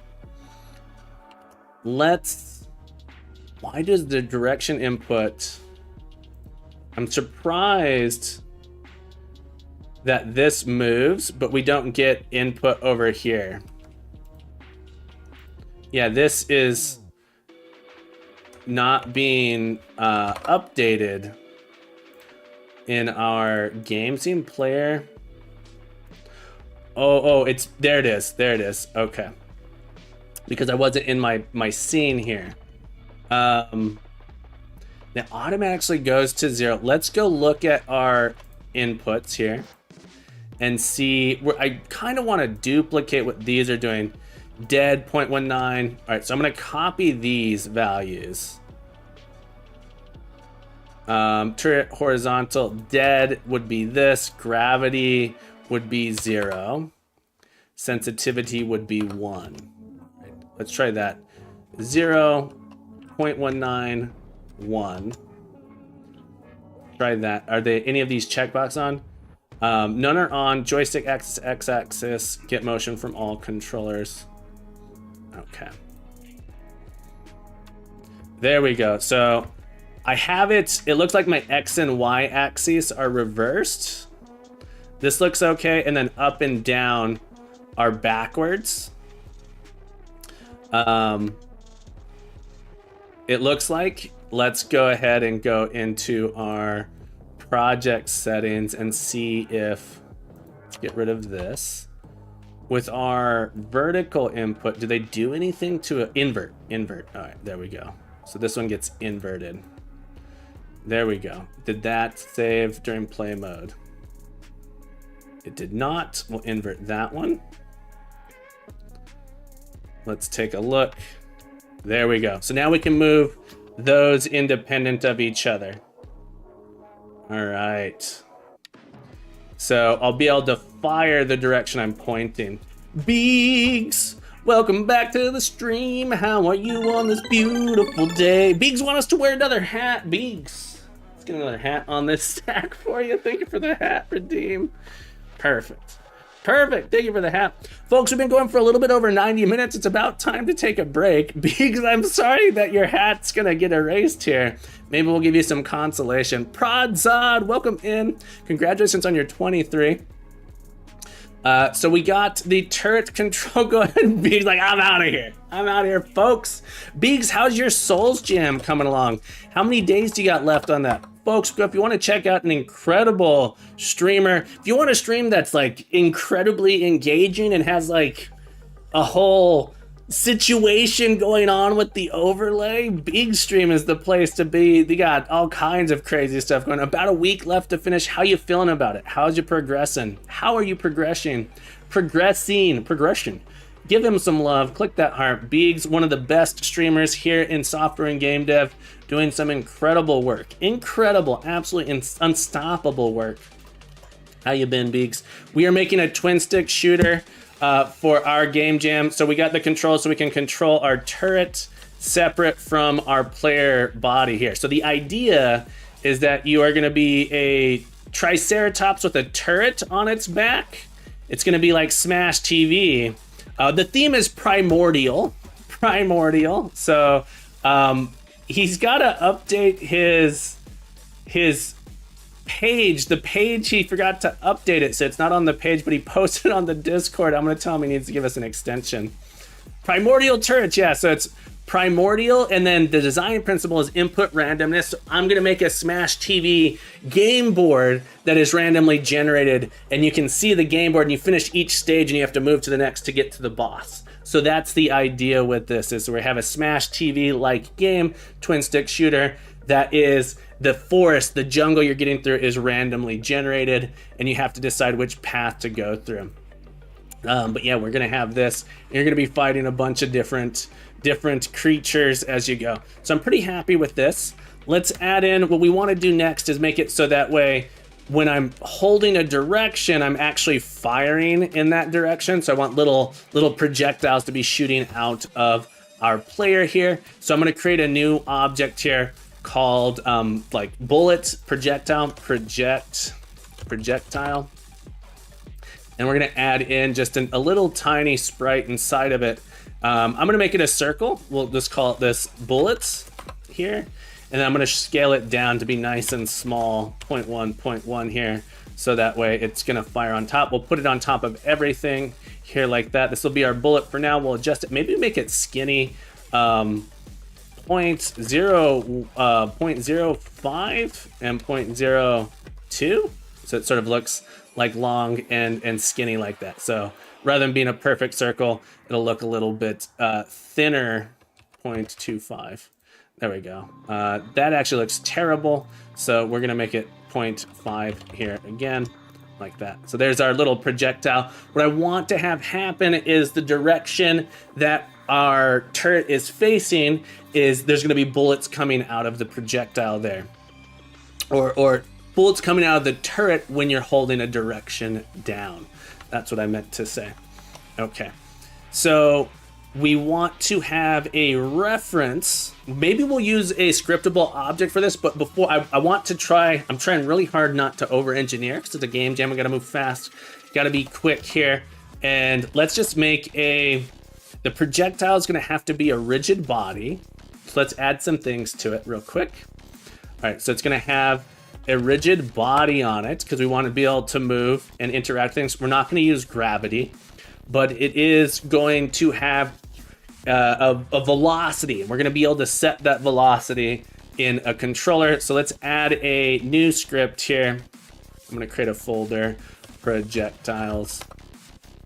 I'm going to call this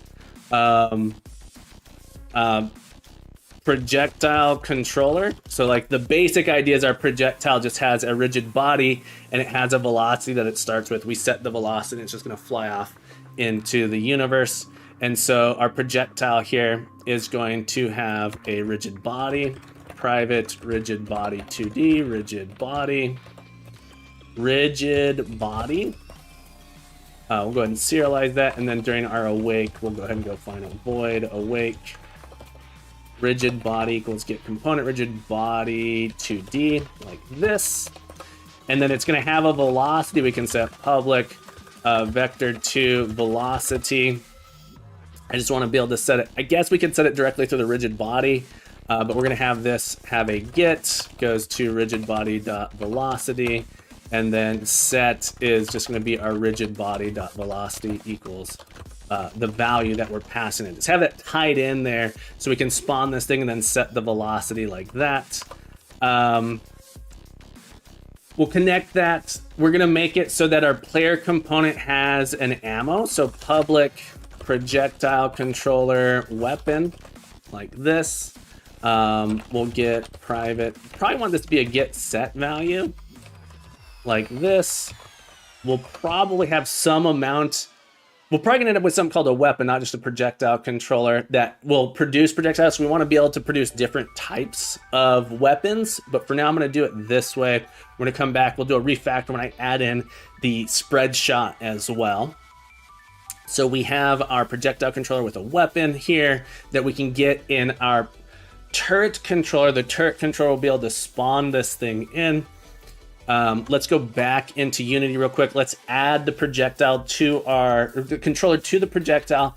Let's add in the prefab. All right, so it's going to be our projectile controller like that.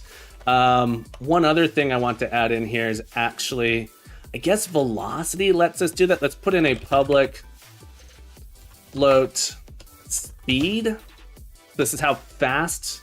We should call this vector 2. This is our direction, really. Direction. And then we're gonna do what's interesting here is this might need to be a separate thing. Does the mismatch between the rigid body add in GUI and the rigid body 2D encode make any difference? I'm new to Unity, so sorry if you're referring to this type and this type. Malk, welcome into the stream. Malk, you're saying, does the mismatch between rigid body added in the GUI? Oh, you're saying, so in the inspector we have, it just says rigid body here. Is that what you mean? So the convention in C# is often, the Microsoft convention suggests when something is private, you use this underscore. Unity inspector is aware of this convention, and they just get rid of that underscore in the inspector for you because they know that you're going to call it rigid body. I'm pretty sure that's what's going on here. What I want to do actually is I'm going to create a method here called set direction or speed. I don't know. I'm a little bit when we do this, I actually want to do value.normalized times speed. This is sort of what I want to do. We'll see how this feels. I have nothing. Just wanted to say underscore your point. I just wanted to say underscore your point. Thank you so much for that. You're welcome, Malk. Welcome to the stream. Hope you're having a beautiful day. Dev Mashup, I'm doing absolutely wonderful. How the heck have you been? I hope you're having a beautiful Saturday so far. I'm having such a wonderful time here. We are making a twin stick shooter similar to Smash TV, inspired by JD Does Dev for Fox Hollow's Game Jam prefab. Here we're gonna make this our projectile. But private fields are not serialized into the inspector by default, so the underscore in typical situations does not matter in the normal inspector mode. Correct. Thank you so much for the clarification there, Malt. Let me know if I'm, or Maltak Reus. I don't know if I'm pronouncing it right. It's okay if I call you Malt. Feel free to correct me. And thank you for that correction, Malt. 125 points for the correction. Thank you so much. And then that's also, thank you for such a good question, Malk.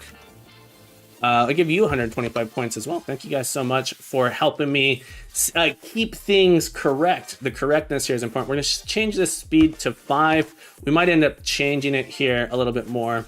Let's apply this in. We're going to take our projectile out of the scene, and our player control, we're just going to add this basic projectile here. And what I want to do in my turret, I want to add one more little thing inside of it. So we're going to add in an empty inside. This is going to be our, let's go into the prefab mode in our turret. We're going to add in a projectile spawn. We're going to make it so that our projectile actually spawns in front of our turret here. So as our turret rotates, the reason I do it this way, as our turret rotates, this spawn point's gonna rotate with it, making it easier to find that specific position. So I just attach this object in front. So when this turret's rotating, we'll still be able to find that. We're gonna use this as a way to easily spawn in our projectile where we want it to be and apply the velocity is gonna be the direction that we are currently facing when we spawn in it. Field for the getting part to show in this vector. Can anyone explain field? Yeah. So it is just sending in some metadata. Great question. So what's happening here with when you do this getter setter under the hood, this is called an auto property. Technically under the hood, there is a magic variable called field that is hidden, and it's saying instead serialize the variable that's under the hood, the field that's under hood, because technically these are methods. Does that make sense, Beegs? Dev Mashup says, I'm doing really well, making some serious progress on my game. Let's go. Almost done with some basic training, applying different colors to different biomes, procedurally generating trees via the L system and spawning animals in with their animations. Awesome. Dev Mashup, that sounds awesome. Do you have an update for us? Do you have any screenshots or anything you want to share? Feel free to share it on the Discord. You know I like checking those things out. All right, so we have our directional input here. What I want to do is we're actually going to make it so that way when this is going on, we want to spawn. So one more thing I need to add in here. Let's go to our player components. We have our turret, but we also are going to have our game object projectile spawn here. Private set like that. This is actually, rather than being a game object, let's make this a transform. I wonder if this will fall foul for the new field keyword proposed in C#. Yeah, I am curious about that as well, Smab. That said, Unity doesn't use .NET. They're using some forked version of Mono. That said, they've been making a lot of progress from what I can see in their dev updates, getting .NET's CLR working with Unity. It sounds like they actually have a lot of it internally working, and it seems, I'm hopeful that we'll see that in the next year or two, being able to use newer features from C# directly in Unity. I know they're making a big push for that, which is awesome to see. It's been, I think, a low priority for them for a while, but I think with some of the Godot stuff coming along with C#, I think there's a big push for them to make sure that people can continue using the latest features of C# in these projects more easily. That's a good question though, Smab. I'm not sure. I'm assuming that's what this is doing, is it's using the field. This is saying, actually, there's a variable called field associated with this. I don't know. It's a good thought, good question. So in our projectile controller, we are actually going to spawn in.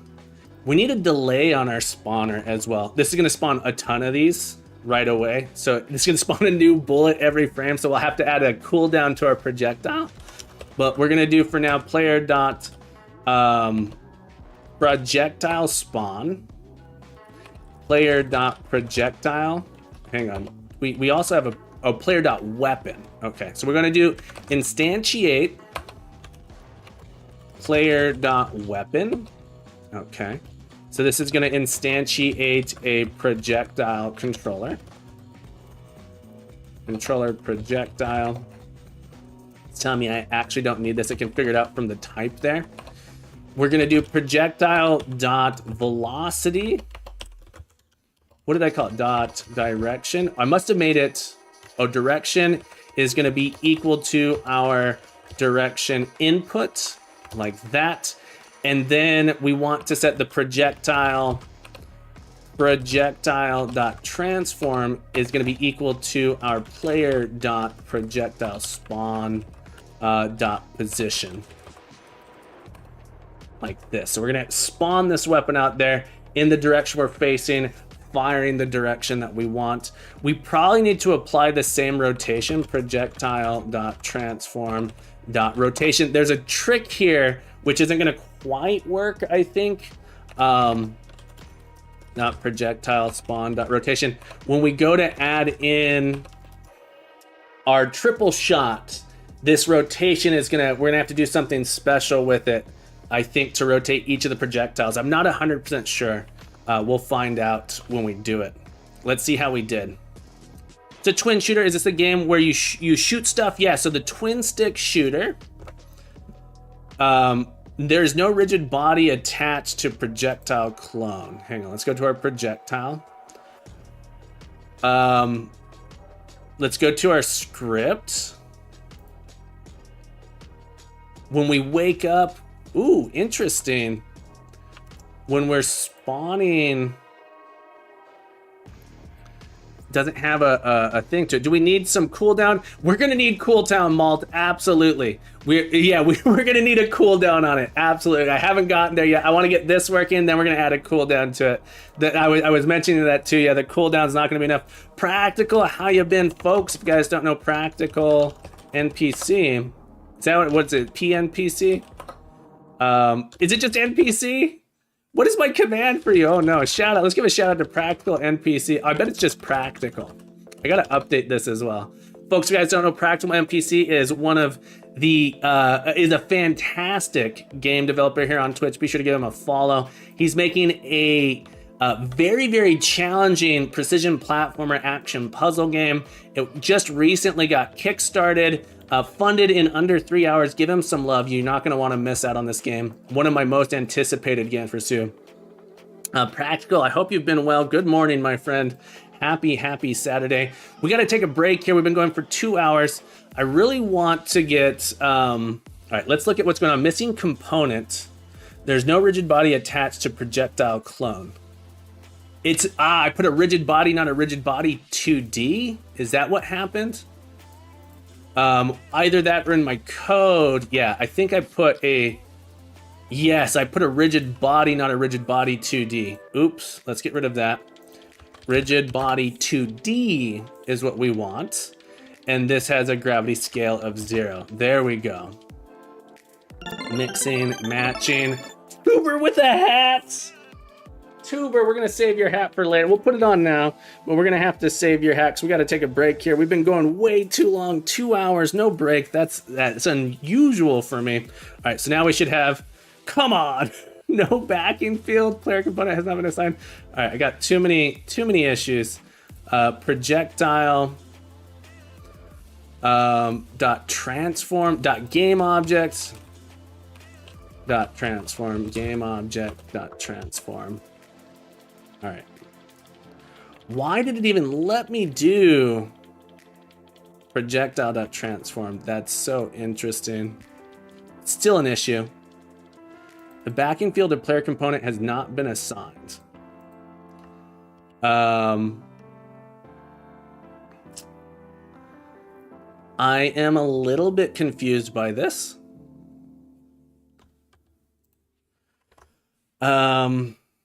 On line 32. I know why. It's saying that this doesn't exist. Okay. So in our player components, we haven't assigned the projectile spawn position. That's what it's complaining about. And in fact, the rotation on this is always going to be 0. We want to get the rotation. Yeah. It was this variable, projectile spawn, that wasn't set. The rotation here is not going to be right. We want to actually do this rotation here. So we're going to take this rotation. We're going to apply the rotation of our turret as well. That's the name of the auto property. That's right, Push Toy. Let's try one more time. When we get back from the break, Skydriver, absolutely. If you want to wait, because we got to take a break here. I just wanted to there we go. There we go. So now, and you'll notice we get infinite projectiles in our scene going out into the void forever. We can go any direction and continue firing in the opposite direction. There we go. The spawn position is incorrect, but that's okay. There we go.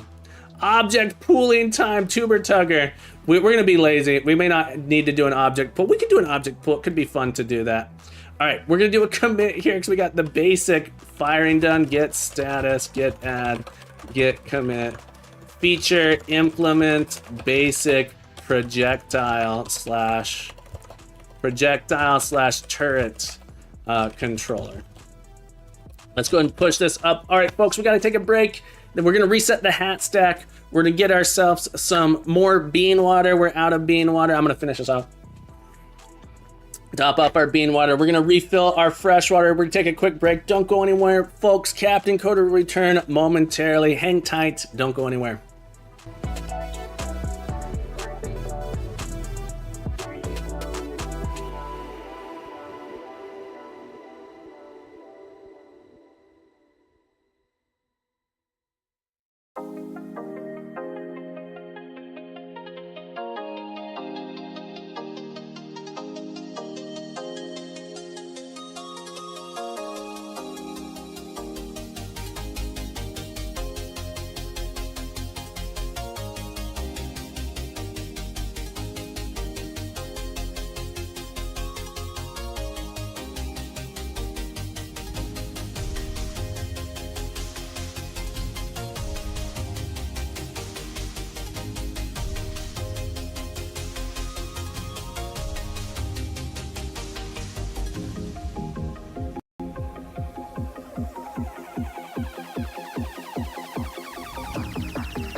Whoa.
Overgrown Carrot, I missed the raid call. Welcome into the raid, my friend. Happy Saturday. Overgrown Carrot, how was your stream?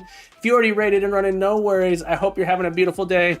Overgrown Carrot, let's give a shout out. If you guys don't know the Overgrown Carrot, not just the Overgrown Carrot, an Overgrown Carrot, is an incredible streamer who does hacking on his stream. If you want to learn about hacking, if you want to learn about cybersecurity, if you want to learn about Linux and other tools in general, be sure to go follow Overgrown Carrot. Incredible stuff. If someone's around from Overgrown Carrot still, welcome in, Raiders. Tell us, what were you working on? What were you doing today? Let us know. I'm sorry I was on my break here. My dogs needed me. My dogs needed me. And also, Beegs, I know that the hat ended prematurely, so we're gonna get you a bonus hat there for you, Beegs. All right, everybody, we're back. We are working on the Fox Holo Jam 2 today, this weekend. That's what we're doing. We're doing the gauntlet, so we have 72 hours to finish it. Less than 72 hours at this point. I'm gonna create a timer myself for it, I think. But we are working on making a twin stick shooter, a twin stick shooter game. Our player's kind of big here, so we're gonna probably scale it down.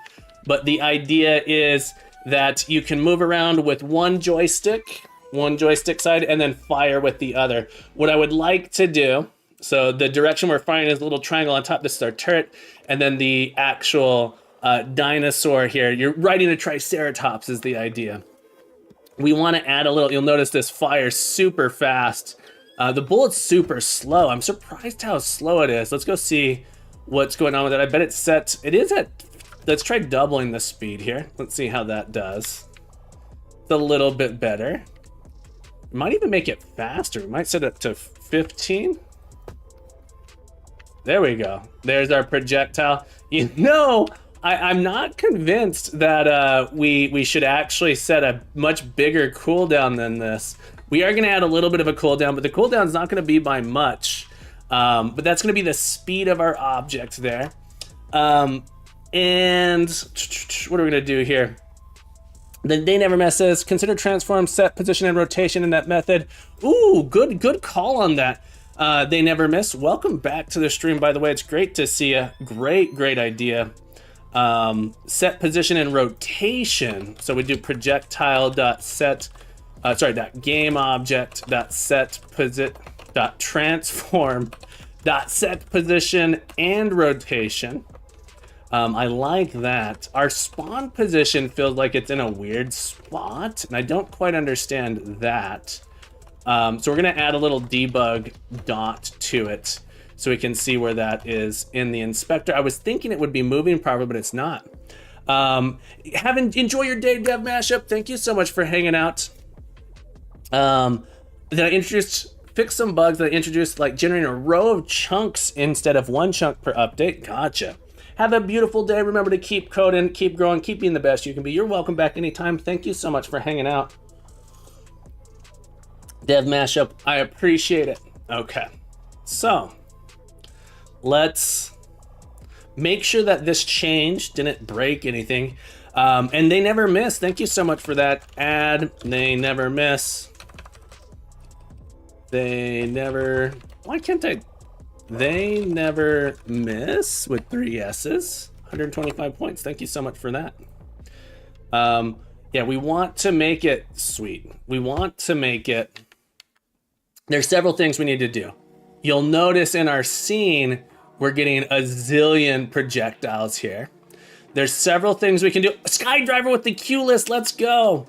We're gonna play around a Q list. So we're gonna add in object pooling to where we don't have to create a new object every time. We gotta add in a cooldown as well, where we only fire, we'll have a minor delay on the fire here, and then potentially add in a little sound effect here, like we got to make all the sound effects ourselves.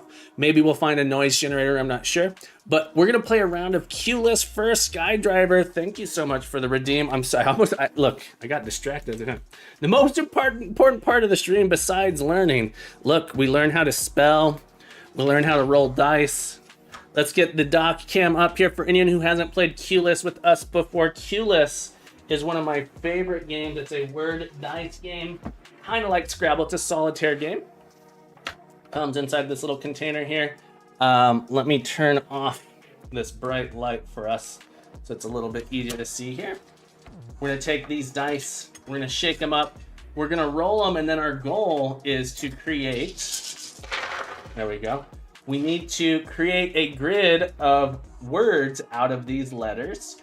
The words must be at least 3 letters long. So the word ye is not a valid word in Q list. It has to be 3 letters at least. So the word yen would be a valid word, but the word ye is not. So let's see if we can get this going here. We want to connect, this one might be a little bit hard. We have 2 E's and those are our only vowels. 2 E's, 2 C's, 2 N's, an X, a Y, an R, an H, and a D. All right, so here's sort of like our obscure letters here. These are our builders. The X is gonna be a hard one. Yeah, the X might be a little bit difficult to get in here. So we could do X-ray, but we don't have the A we're missing. We have Rex. Is Rex an actual word? Hex, I like hex. Let's maybe go with hex here. Checks. I think that's a proper noun, so I don't think we can use checks.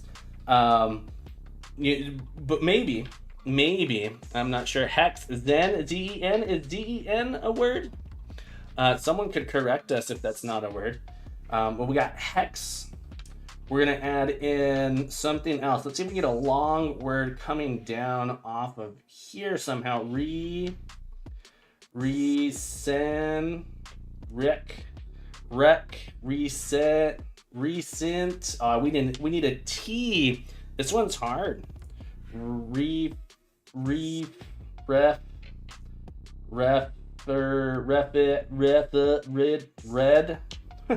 This one's gonna be hard for me, I think.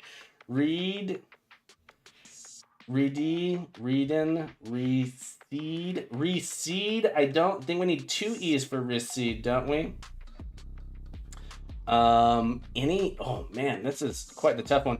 Maybe we can come off the H instead. Yeah, this is gonna be difficult. Usually it's good to come off of these. F-E, fender. Ooh, fender.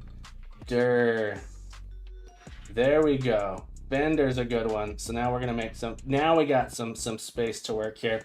Now though, how are we gonna use up all these? We got yen.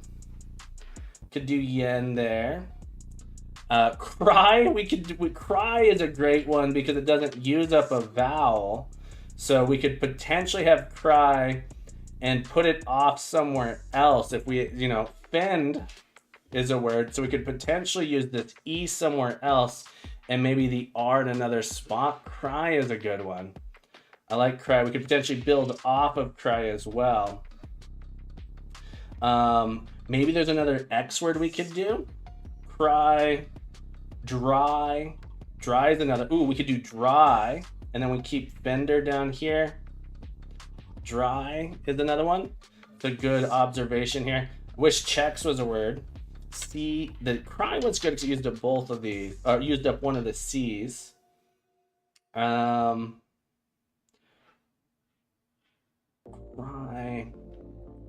ray. It's C-R-E-Y, C-R-A-Y is a word. Fendin is not valid. Oh, fender, sorry. Thank you. I wanted fend and dry. Thank you for the dry. We don't have another R. I was gonna do dryer. Drix, is Drix a word? I don't think Drix is a word. Hex.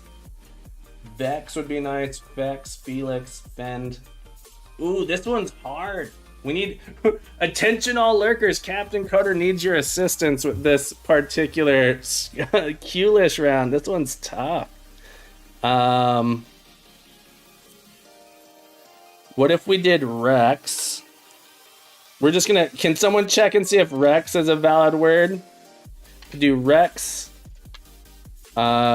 Dre. Makes it so hard to come through here.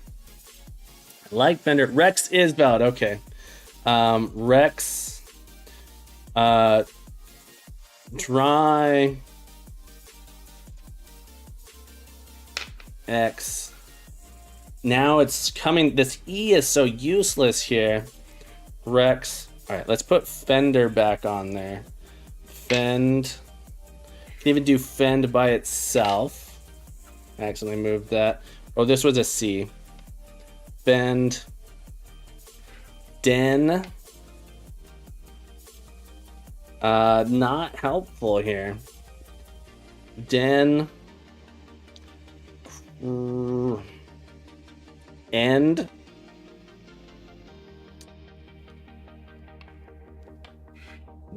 End. Using that R there is rough. H.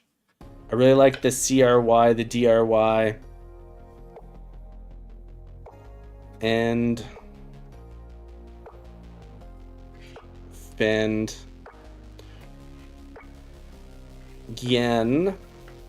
I don't know what to do with these C's. I'm assuming ek is not a word. What a rough round this is, folks. What a rough round this is. I wish checks can see. Someone check his checks. Can we use checks? That would be super helpful if we could. Fence. Ooh, fence. Might be a doable word. And I wish we had an O, because we could do dino. D-Y-N-O, dynamic. Checks is a valid word. If checks is a valid word, we win. Because, why do we win? Because we can do DN. We have to still get these on here somewhere. Fence, fencer, and then dry. And then we have the N left over here. Fencer. Checks is not valid. I didn't think it was, but the CCN, could do cry here now. It's so hard to come off because this E is being used. I don't know if we're gonna get this one. Hexed. We could do hexed like this. Then we got to get rid of that. Hexed is a word though. Fence. Bend. Hexen. I don't think hexen is a word. Would CNN be valid? Fern. Fern is a word we could use there. JD, how's it going? Welcome back to the stream. Hexen. I don't think hexen is a valid word. Someone double check that for me. Hexer is a word. A hexer? One who hexes. And then we can do fend again and then cry. Oh, Hexen is German. Hexen is a game. Yeah, I have played Hexen. It's a classic game. JD, congratulations on your number 25. CNN is not valid.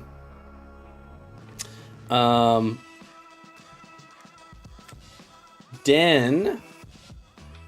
We might lose this one, folks. We might lose today. This is quite a rough set. Recede? Is that a word? Wrecked? Wrecked? People, I feel like, did you come up with that word? The CC is killer. Is wrecked a word? This doesn't feel like a word. Someone double check. What is James? Welcome back to the stream, by the way. I don't think wrecked is a word with a 2 C's in there. It's not. Okay, thank you, Sinfire. FedEx is also not a real word. The process of getting information about enemy forces or positions by sending a small group of soldiers or using aircraft. He sent 3 men on a recce. We want to avoid Gillespie. It's very British. Let's look it up. Someone check. All right, I gotta check if it's a valid word on the Scrabble dictionary. Give me a second here. Scrabble. Let's see. Scrabble says it's a playable word. All right, we're going with it. Scrabble says it's a playable word. I've never heard that word. Creed. So, Sinfire, Creed is tough because you have the E's right next to each other, and it makes it hard to use them, definitely. Reconnaissance. Yeah, I've heard of reconnaissance, or like recon. Is a Scrabble legal? FedEx is Scrabble legal? That's crazy to me. Hex. We still have to use all of these. The Y becomes difficult. We could do hey. I don't know, man. This one's tough. Benny is not a word. I don't know. Technically, we shouldn't just be guessing. Benny. If Fenny's a word, we win. Fanny is a word, but I don't think Fenny is a word. Now we're just trying things. Fenny like a fen? Fern? Ferny? The double C is that. Let's see. I don't think Fenny is a word. Fenny is not a playable word. No, Fenny. Wait, Fenny is a word? Fenny is a Scrabble word. All right, we did it, folks. We made up a bunch of words. Fenny is a word according to Scrabble Dictionary. Right there.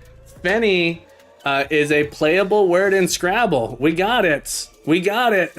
So this is ridiculous. I don't know. 2 of these words I'd never heard before. Marshy. All right, it's like a fen. It's like a fenny.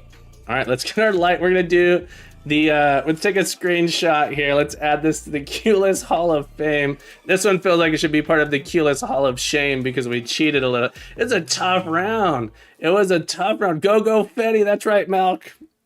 All right, let's get a screenshot here of this if we can. Oh no, I accidentally killed it. That's not what I want. Projector, what is going on here? Hang on, something's gone wrong.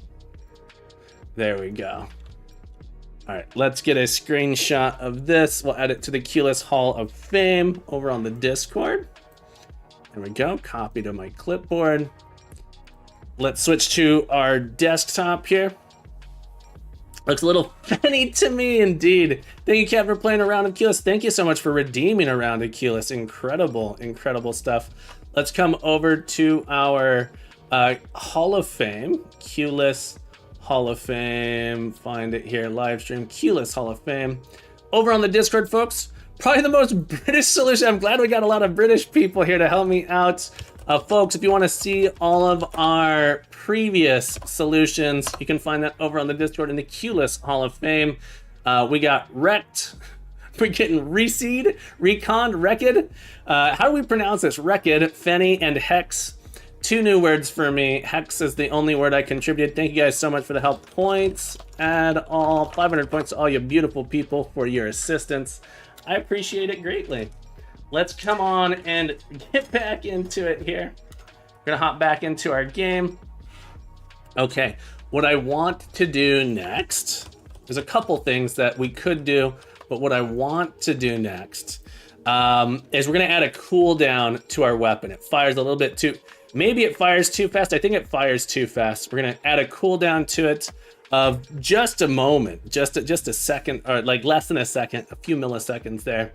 So let's go into our code here. I want to create a scriptable object for our weapon. So we're gonna create a scriptable object to be our weapon here. Projectiles, we're gonna create a new folder here. We call this weapon data. And this is gonna be a scriptable object that contains a couple things, including our cooldown amount on it. So this is going to be our weapon data. It's going to be a scriptable object like that. Get wrecked, Kulish. Yeah, that's right. I need to update my my stream bot to not tell us about Learn You a Game Jam because it's over. Hang on, let's update that real quick. Time-based self-promo, not disable, but we want to random effects, Learn You a Game Jam, mechanically challenged, Learn You a Game Jam. Let's go ahead and disable that one. There we go. So Learn You a Game Jam's over. We're on to the next one. Flyweight pattern, pretty good for bullets and projectiles. Interesting flyweight pattern. It can tell us about the result streams instead. Yeah, so ooh, that's a good idea. Result stream is gonna be on probably on the ooh, I'm gonna be out of town, man. It's gonna be rough. I guess we're gonna have to do it on the 17th. The 17th will be the results. I hate to do it on a Wednesday. I have to figure out when it's gonna be.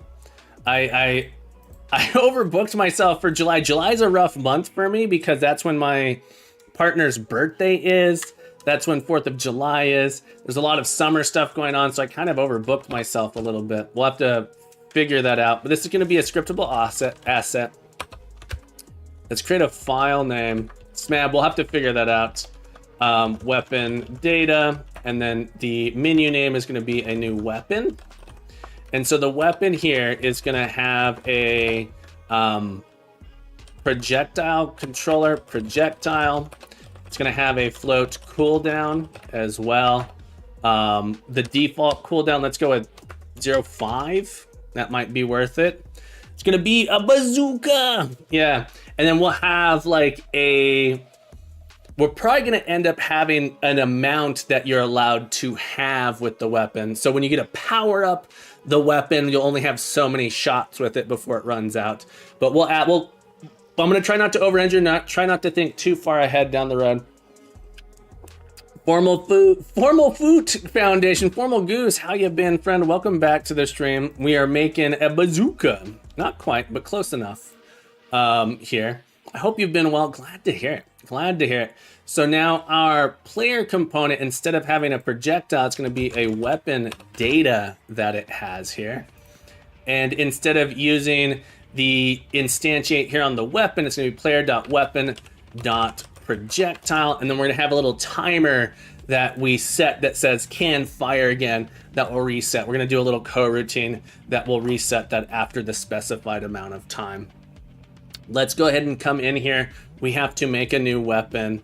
In our projectiles here, folder, let's create a folder called data. And in data here, we're going to actually create a weapon. Call this normal or like default weapon. Maybe call it regular. No power up. I don't know what to call it. We'll give it a projectile here.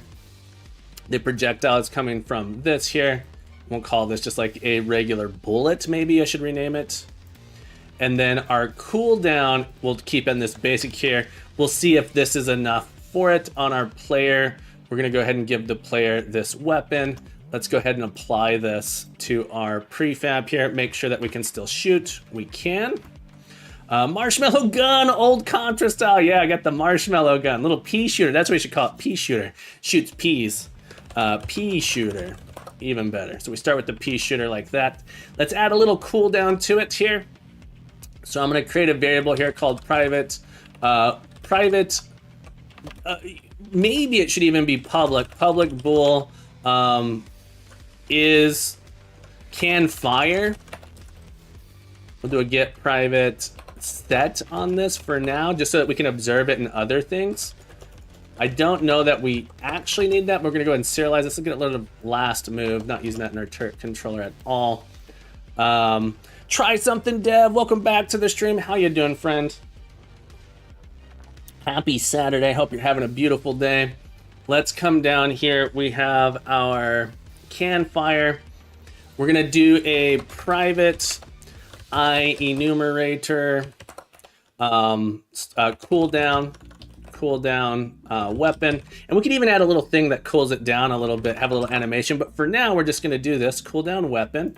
We're going to tell it how duration like this, and then basically what happens, we'll do can fire is equal to false, and then we'll do a yield return, wait for this duration, and then can fire equals true.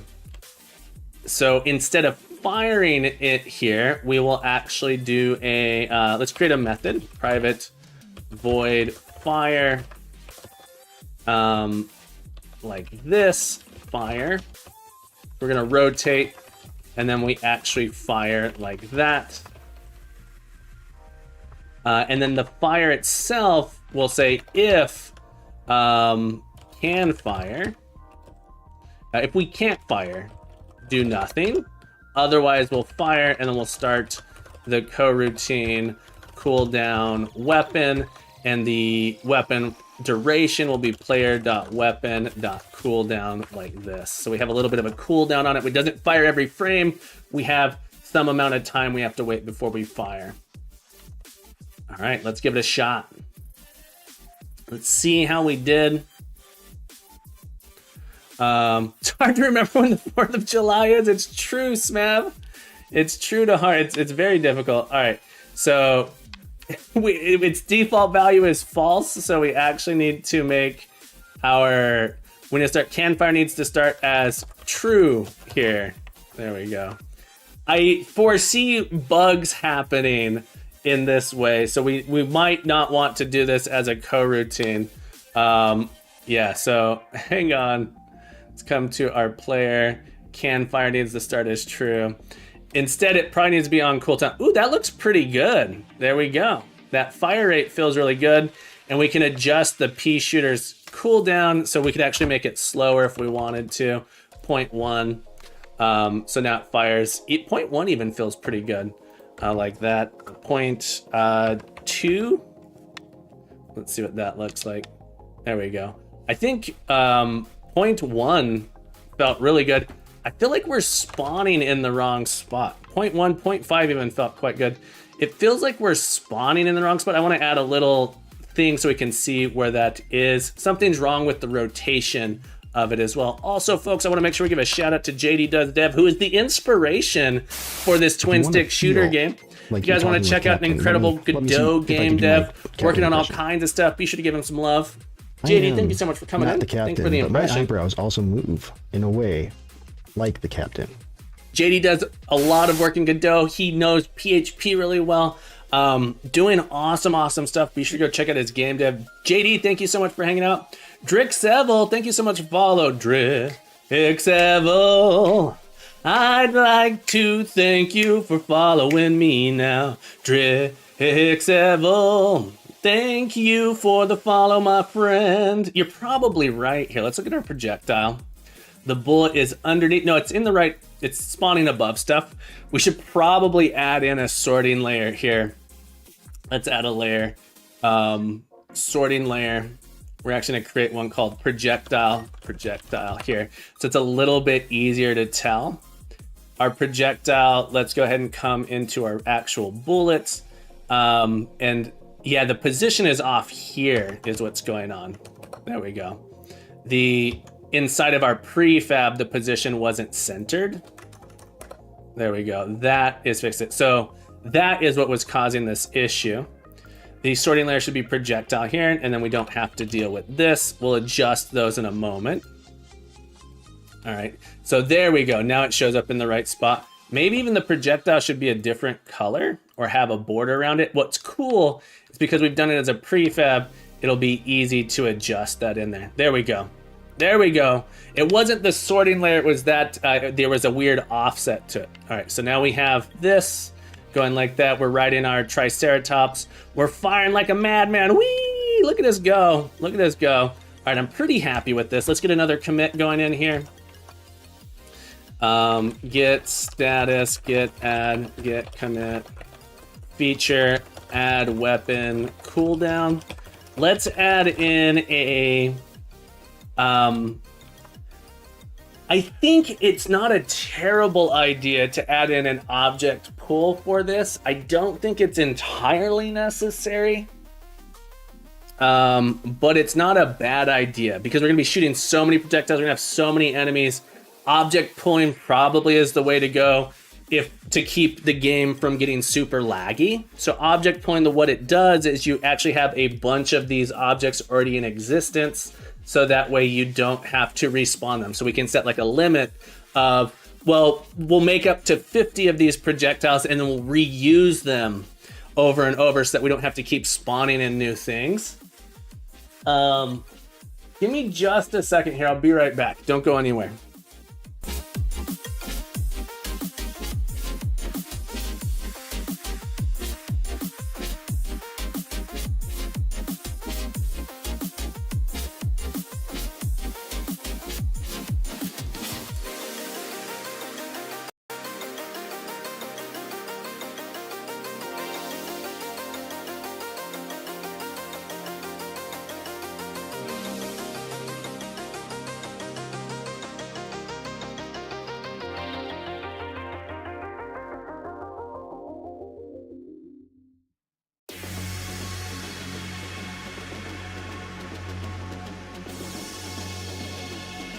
All right, we're back. I just wanted to check in with my dogs, make sure they were okay. I left them. We have like a gym. They're playing around in the gym. They were too quiet, so usually they're playing really hard in there, and I wanted to make sure everything was okay. They're fine. They're just relaxing in there. Okay. Awesome. Let's add in an object pool for these. At the very least, we want to add in like a despawn option for them. Let's create an object here. It's going to be our projectile pool, like this. This is where our projectiles will be placed in the world. They'll all be under this. We're going to add a script for creating projectiles. So now instead, we'll say, hey, projectile pool, spawn one of these if you can. If you already have one that you can reuse that. So let's create a script in here. Projectiles, we're going to create a script called projectile pool controller, like that. We'll have a reference to this instead. This will be able to despawn our things. Actually, what I'm going to do real quick is let's add in our projectile. What's interesting, some interesting things that we need to consider as well. How do I want to despawn them is another thought as well. Do I want them to despawn when they hit the, because we're going to end up having a wall. So despawning them is an interesting thing as well. Let's add that in first. I'm going to take my player here. I'm actually going to scale my player down to half its size. I'm going to lock these in here so we take up less space on the screen. I'm going to add in a wall here that when our projectiles hit the wall, they're going to despawn. So the way I'm going to do this is I'm going to actually add in create empty wall or bounding area bounds. So actually keep the player inside of our bounds as well. And I'm going to actually just add in an edge collider 2D here and create an edge that the player can't go around. To add a layer for this, we're going to call this layer our wall. Okay, we're going to make this be part of the wall. Let's go ahead and have this centered. And then I'm going to edit this. Let's turn off everything so I can see a little bit more. Our wall here, our play area is going to go from -5 to positive, no, -10 to +10. So let's go ahead and edit our points here. Let's go from -5, yeah, -10 to -10 to +10. Let's add in, it's gonna be 1, 2, 3, 4, 5 points, like this. This will go down to, we start at -5, -5, there we go. It's gonna come up to +5. This will come across. And apparently I have the size not quite right as well. -10, 5, and then this one's going to be -10, -5. So we have this bounds here. The player is not going to be able to move out of it. The bullets are not going to be able to move out of this either. When they collide with this, we're going to go ahead and have them. Maybe we should do a box collider and have it on exit. That might be easier. Area bounds. This will keep the player in. Let's add a trigger as well, actually. I'm going to add in let's create an empty or a parent. We're going to call this area bounds. We're going to call this edge. So this will make so the player can't move out. And then we're going to add in another thing. So bullets will actually be able to move through this. We'll call this exit collider. What we're going to do, I have some thoughts. There's some interesting things we're going to have to do here because we want to eventually be able to move through the edge to the next area. Exit collider is just going to be a box collider 2D. And it's going to be a size 10. This is interesting. 20 by 10. Okay, 20 by 10. That makes sense. I'm a little bit confused. I guess our aspect ratio is actually 6. Let's see. Area bounds. Exit collider. Should this actually be 18? Yeah, apparently the size is 18 by 10. It's like slightly smaller than 18 by 10. I'm okay with that. I just got to remember that. So let's edit this here. We'll probably even shrink this down a little bit more so that it's internal, and we'll probably end up being like this, and we'll have a border around the outside. Yeah, let's do that. 17 by 9. And our edge collider here, we're going to modify this down then. This will be, we could still do that. Let's do -9, 9, 9, -9, -9. So our player won't be able to move through the wall. We're going to change this to be like it's just going to be a trigger. When the bullet leaves this collider, it's going to trigger it to despawn. The whole idea is I have this here so that we can despawn it. We need to add to our projectile. Let's go to our prefabs. Our projectile needs to have a, let's add a circle collider to the body of it. So in our bullet here, let's add in a circle collider. I'm surprised, I wanted it to scale with it here, so I'm a little bit sad that it didn't. So I'm gonna add in a box collider 2D instead. So it's just gonna have a box collider on it. It's gonna be good enough. This really should be a trigger as well.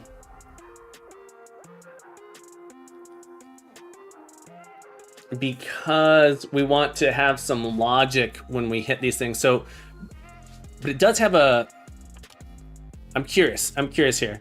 Let's go into our projectile, sorry, our exit collider here. Let's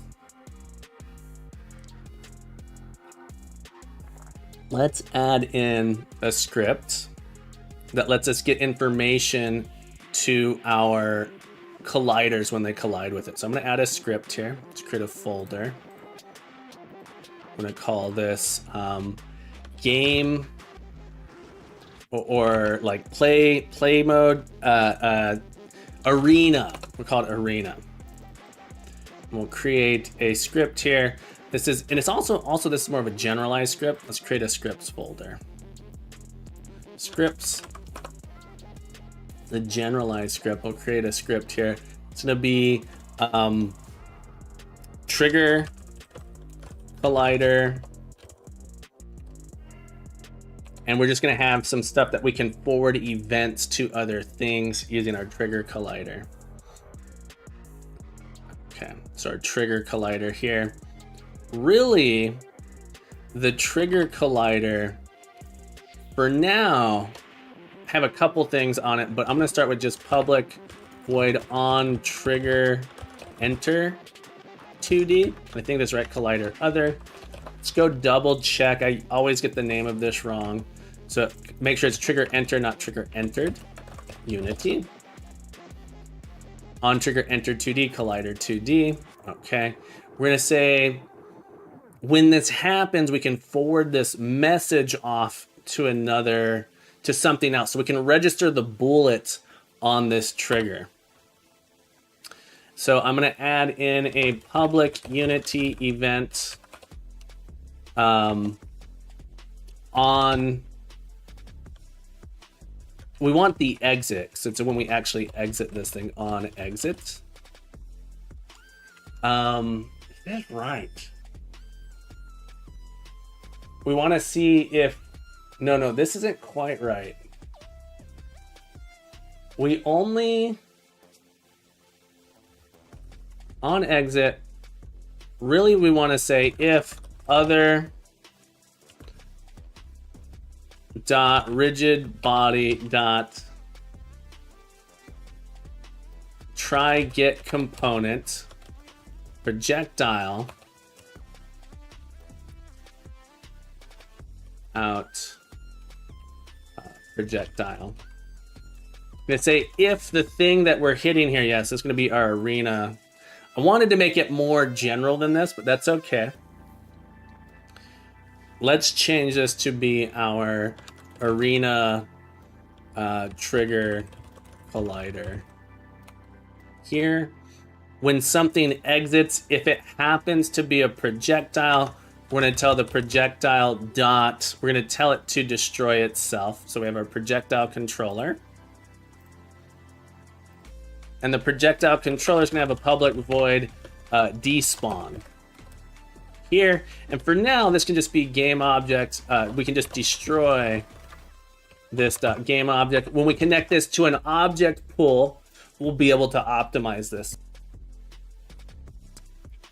There we go. So it's just going to be destroy the game object that this is attached to for now. Projectile.despawn. Right, so we're saying, hey, go ahead and despawn yourself when we do this. Let's update this file name. And then I actually want to move it into our arena because it's a arena specific script. All right, let's go back to Unity. It might complain a little bit for us. Unity has crashed. That's unfortunate, I think. Let's see what happens here. Unity crashed. That Unity doesn't crash on me very often.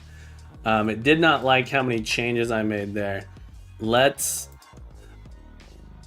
see how we do. Let's go ahead and reopen it here. I haven't had Unity crash on me in a very long time. So that was an interesting little thing to happen there. All right, let's get this to come back up. Bear with me while Unity reloads. All right. There we go. And my area bounds here. This is actually going to be my arena trigger collider. Like that. Unity obviously crashed because I just updated my browser. It just knew. Dotto, welcome back to the stream. Great to have you here. Let's see what happens. Oh, I need to make it. There we go. So now you'll notice when they leave that area, they despawn. All right, so they can't go past the bounds here. Eventually, we'll want to add in object point if it becomes an issue, but you'll see here that they can't actually, they despawn when they hit the edge there. And so we'll end up adding in a border around, and I think that'll be okay for them to despawn right there. So now we don't have the infinite leftovers. Object point is an option. I don't think it would be crazy difficult to implement the object point. I'm not sure I want to spend time on that right now. So I'm gonna get rid of my projectile pool for now. I'm gonna say that I'm not gonna worry about it. And we are gonna move on to the next aspect here. So let's go ahead and get status, get add, get commit -m feat, implement basic projectile despawn. And I don't want to go overboard with optimization until I have an actual game. What I want to do next is I need to be able to add in a basic enemy. So we have our basic player going on here. Actually, maybe we want to bound the player. The player can currently move outside of the world. So I think I want to make it so that there's a player bounds here. So let's do that real quick because it's really easy. It's going to be, I think it's going to be really easy to end. Let's add in a capsule collider 2D.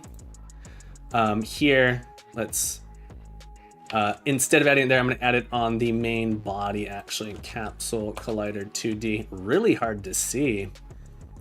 And we're just going to make it take up this body here, like that.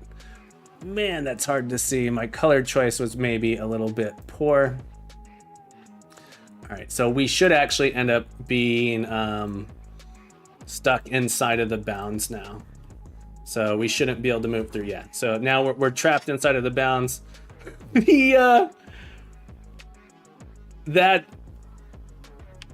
Whoa, what's going on here? 1 second. On our rigid body, we have all of these. All right, we want to freeze rotation. We having all these forces applied to us is what's happening. So the whole thing is rotating. I moved around and it was like spinning because it had some force applied to it against the wall here. All right, there we go. So now we can move around like that, but we can't go outside of the edge of the screen. We'll probably bring that inside a little bit. Solomon, welcome back to the stream. Hope you've been well, my friend. Hope you're having a beautiful day. All right, awesome. So let's do another commit. I know I'm doing a lot of commits here. I'm trying to be good about committing. Get status, get add, get commit, feat, add collider to player body. Let's add in an enemy next. We're gonna add in a very, very basic enemy here so that we can potentially have health. So in our game, in Smash TV, you get hit once, I think you die, but you start with like a shield a little bit. We'll probably have health in our game. I think we're gonna have health in ours. We're on the Triceratops, right?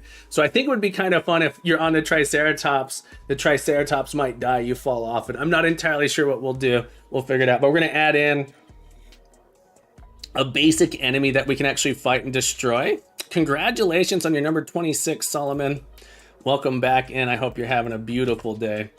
Feargan, welcome in. How you doing, friend? How you doing? What have you been working on? Are you doing Fox Hollow's Game Jam, Feargan? I know you submitted a game to our Game Jam. Awesome stuff. We're going to be playing the Learn You a Game Jam entries next week because I told Fox Hollow, I wanted to do Fox Hollow's Game Jam, and it's only 72 hours for me this weekend, so I want to make sure I get the Game Jam entry done, and then next week we're going to relax, play games, have a good old jolly good time. But yeah, Feargan, welcome back. I hope you're having a beautiful day. Let's create an object here. It's going to be our grunt. We're going to grunt here. It's like our Neanderthal. You see they discovered new ceratopsians in the Almond Formation in Wyoming. I had not heard that. Ceratopsians in the Almond Formation. Is that Hugh? I did not know that. Cool. I'm not doing the Fox Hollow. Got to have a break. That's how I feel a little bit. My break. Fox Hollow did so much promotion for me. I can't help but want to participate in his game jam as well. So that's what we're doing. We're going to create an empty sprite here. Again, we're going to make it a triangle so that we can observe the direction that it's traveling. We're going to give it a triangle, and it's going to have like a swing in front of it. When it attacks, it's going to hit an area in front. So I'm going to add in another sprite. This one's going to be a capsule, and the capsule is going to be small. It's going to be like the arm in front. It's going to have a club that it swings. I'm doing the Fox Hollow. Got to have a break for. Oh, you're not doing the Triceratops family. It was live on Twitch. That's awesome. That's super cool. You got a link for us, Hugh? That'd be really cool to check out. I'd love to see that. Let's make this 0.2. So there's going to be a club here. Let's add a pivot point, create an empty parent. It's going to be our pivot. And the idea is that there's a little bit of a weapon here that comes out in front, and then the swing here, it's going to attack out in front of it. So it's going to have it's going to be a club on the end here that it swings. Let's make it a little bit bigger. Let's go with 0.4. All right, so we have a pivot here, and then this will be the weapon that it attacks with. So it's going to move toward us, and then it will eventually attack out in front. Let's shrink it down, 0.5, 0.5, 0.5. And so this is going to be the grunt. Let's give the triangle to it. It's going to be the body here. Like a brownness to it. And then the actual swinging weapon, let's make it black. And it will turn on and swing when it gets close. That's going to be the weapon that it uses. We'll use a little animator to do it, because I think the animation on it shouldn't be too hard to pull off. Let's set our pivot here to 0. Let me zoom in just a moment. Set the pivot to 0 and move this out. Move this back in, I should say. The capsule itself, going to move it in just a little bit out there. So it has to be pretty close to hit the player. But this is going to be the swinging motion it's going to make. So from, what would that be, 90? Yeah, 90 to -90. That's going to be the attack it'll do. So when it gets close, it'll swing that out and try and hit the player with it. Okay, so it's going to be our grunt. This is the body. This is the weapon. And let's shrink the body in the Y direction by 0.8. Hang on, Y. Oh, in the X direction, 0.5 here. 0.4, 0.6, 0.7, 0.8 seemed like the right amount. They're like that. I'm sure a lot of you already know him. Paleontologizing. I'm going to have to, this is the first time I'm hearing of this streamer. I'm going to hit that follow button. Thank you so much for sharing that. I hadn't heard of this person. Thank you so much for sharing it. Maybe I had heard. I'm not sure. All right. There we go. Let's get this. We're going to add in a basic enemy movement, like a grunt movement controller. Create a folder here called enemies. We're going to create a folder. Let's go to our prefabs here. We're going to call this our grunt, like that. Let's go into our enemies folder. Let's create a script here called grunt. Really, there's like a move towards enemy controller that we should probably write, but we're gonna go grunt movement controller. I actually don't think any of the other enemies are gonna follow this movement pattern. Maybe, but the idea is that it finds the player and it moves towards the player's position. So let's go ahead and add this on, grunt movement controller, like that. Let's make sure we're in prefab mode while we're editing this. What we want to do is we're gonna have a target object on here. For a month of live digging in the field, that is crazy. That sounds really cool. So our grunt movement controller is gonna have a, yeah, I hadn't heard of Brave Emily Tentacle. What a name. Welcome to the stream, Brave Emily. It's great to have you here. Public game object. Maybe it can even be just a transform. Maybe even a player object target. Like this really is probably gonna be our player controller. Player components like this, so it can move towards the player like this. When we wake up, what's interesting is this is gonna have like a movement pattern. There's so many interesting things. It has like a movement pattern. It needs to come out. For now, let's have it just move towards the player. When it wakes up, all right, so a couple things, vector to direction. It's gonna be the direction that it's moving. It's gonna move towards the player. Let's give it a public float speed.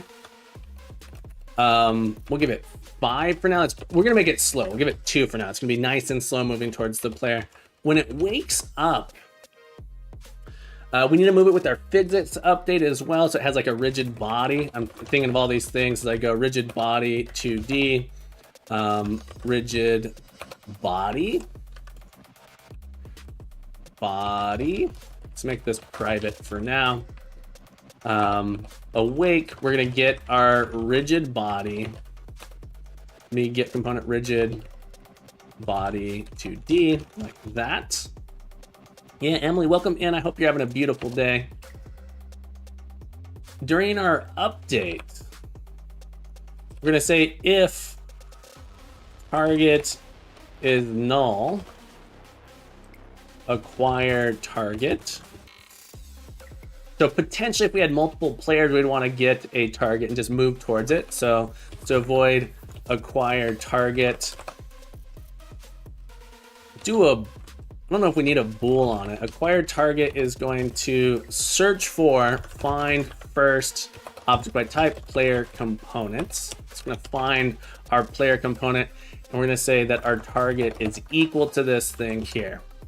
So if our target's done, we're going to acquire a target, and then we want to acquiring targets during update. Again, if we have a target to move towards, and then we'll do a move like this. And we can even do we'll make acquire target this. I'm gonna say if target is not null, return. So we'll do nothing. So we acquire target and then move here like this. Lurking and learning, I'm glad. I hope you're learning some stuff. Don't be afraid to ask any questions. Backseat coding is welcome. Questions are always encouraged. I love taking the time to try and answer questions if I have a moment. So don't hesitate to ask if you're curious about anything. So the move here is going to say if our target is null, for now we're going to do nothing.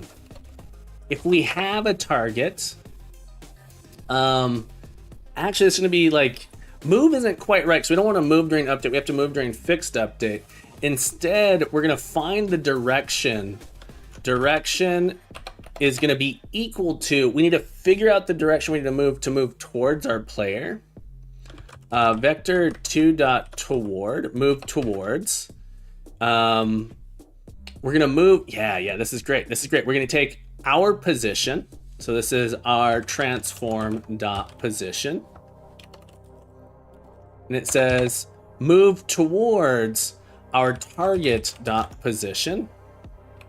And we say how far we're allowed to move. So it'll be our speed here, but really this is going to be a normalized value project.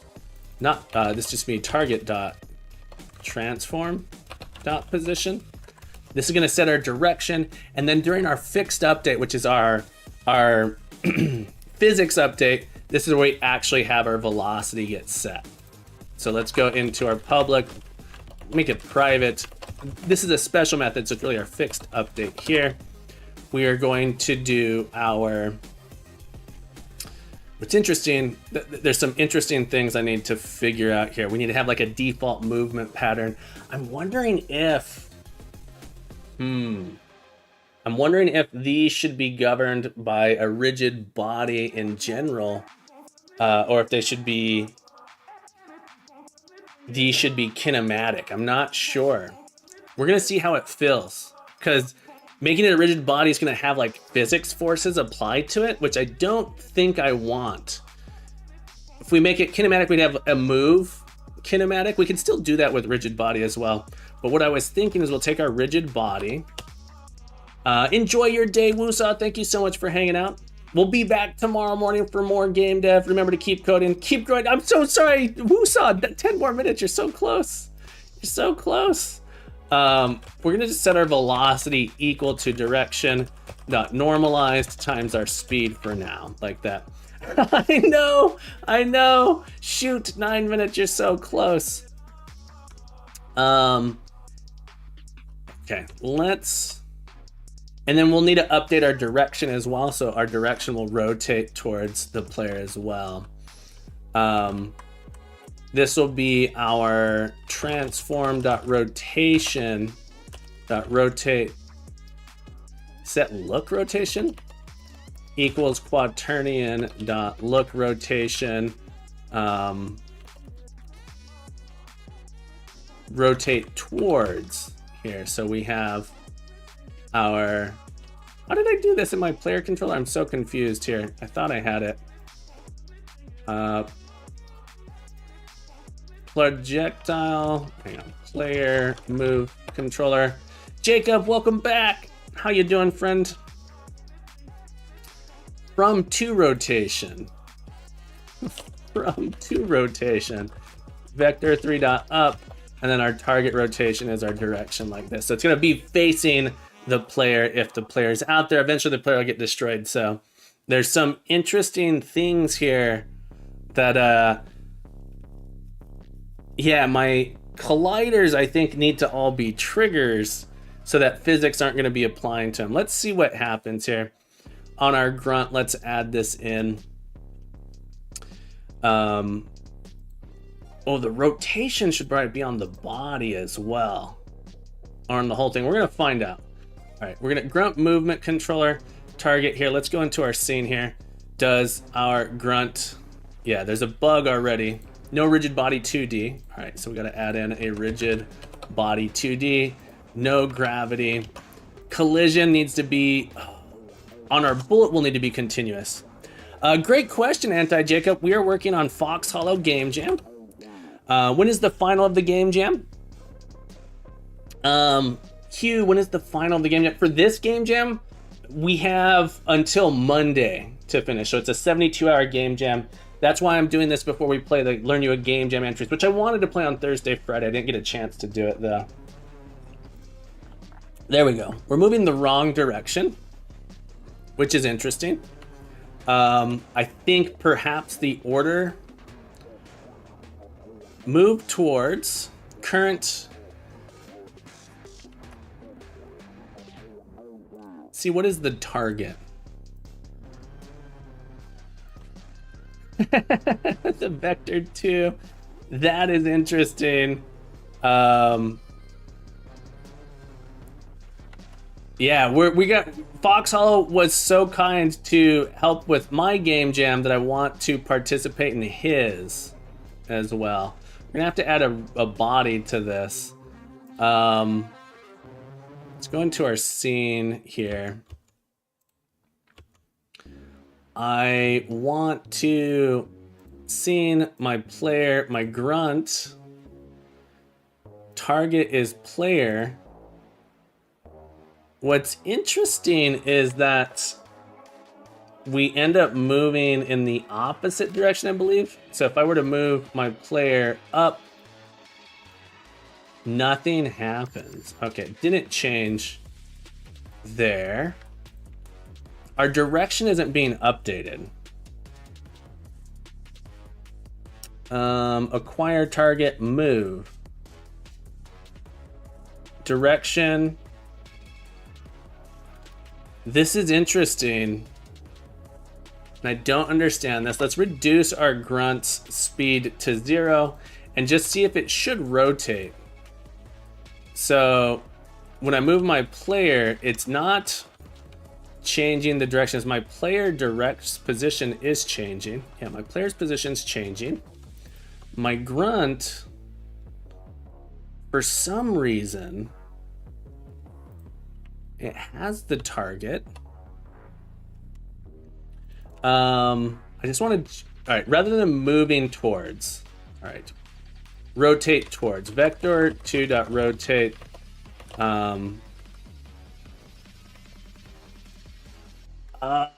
It's because so I need to rotate just the body of my grunt. That's right. So I understand now. It's this, I believe the velocity here, since we're rotated, the velocity is doing something interesting. Maybe. I come to my grunt here. This is the parent object. I want to rotate the body. Let's create an empty parent here. Let's go into prefab mode. Create empty parent. We're gonna call this body here. Our grunt's position and rotation are separate. Fresh meat.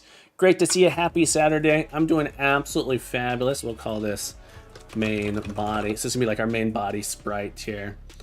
For some reason that's offset a little bit. We want to actually rotate this, not the whole object itself. Okay, so we want to rotate main body inside. So let's come in. We're going to create a public transform. I guess I could call it game object body here, and the body is what's going to rotate. So it's going to be our body dot transform dot rotate. So it's the body that rotates, and I think this is affecting us a little bit here. Move towards max distance 0. Okay. Let's do a not actually move here. Let's come back in. Congratulations on number 28, Fresh Meat. I've had quite a few people here today. It's exciting. That's really exciting. All right. Let's attach the body here. Let's go into prefab mode. This is our body. The body should rotate. The body still is rotating in the wrong direction.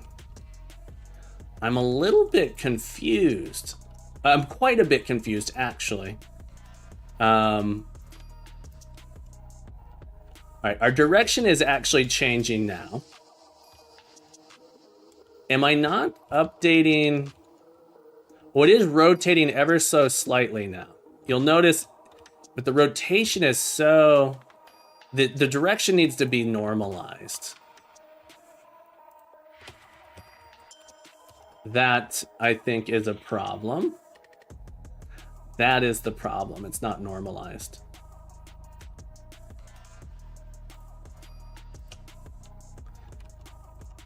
What? Now it is. I'm so confused. I'm confused. We do need to take a break here. We've been going for a while. We're almost at 3.5 hours here, which means we've been going for another 70, 80 minutes. My direction, this rotation,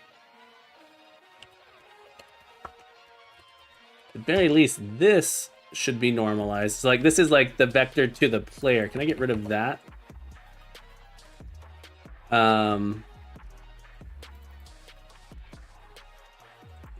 This is the vector towards our player. And our rotation up. I'm quite confused by this actually. Might have a debug draw line. We might end up drawing that vector in. What is going on? It's not. It was changing. I don't know what I've done differently. here? Ah, let's set speed to 1. That's part of it. All right, so our vector is changing. The rotation is wrong. Yeah, Daz Riser, thank you so much. Points, add Das. Thank you so much for that. My speed was incorrect, so it wasn't setting there. But this is basically, it should be a vector. Let's add in a debug draw.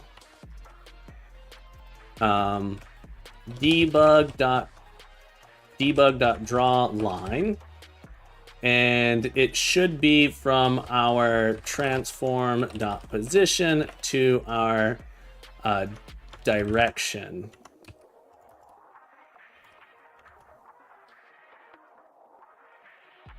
There shouldn't be a lerp on it. Well, you might be right that this might be a lerp. Creates a rotation from direction to direction. It shouldn't be. It's the same code I'm using for my player input here. Let's look in our scene. So as I move my player around, notice that is fine. There's something wrong with how I'm doing my rotation. It's pointing in the right direction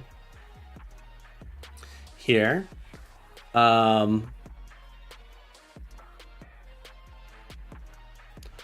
am I not rotating towards that?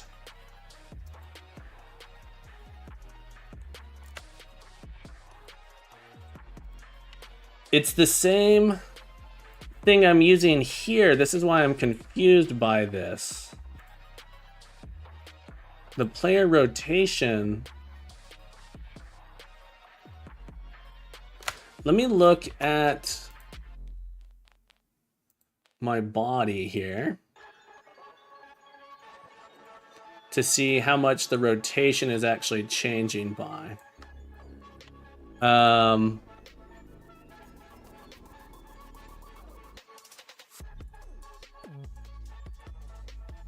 So when I'm here, it should be 0. So it's definitely something. I'm not getting the full range as I come around, and I don't understand that.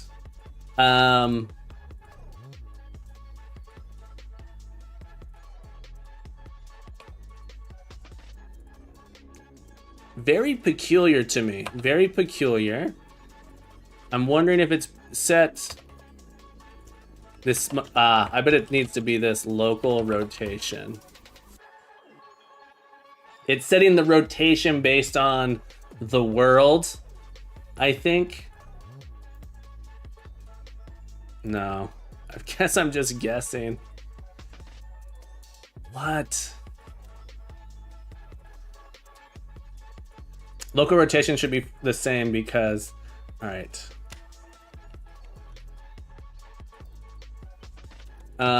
Quaternion or vector 2 dot signed angle between vector.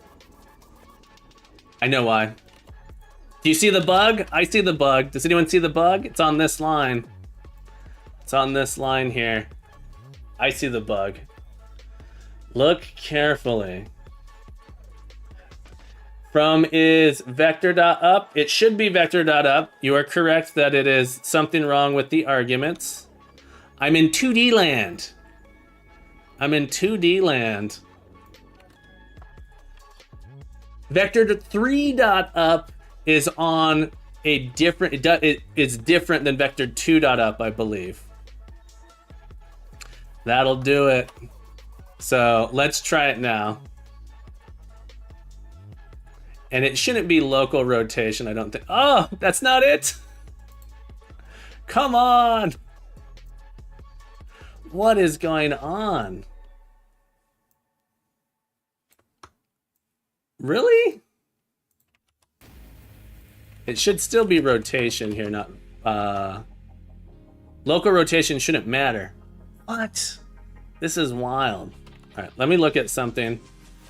Vector 2 dot signed angle, vector 2 dot up, direction dot normalized.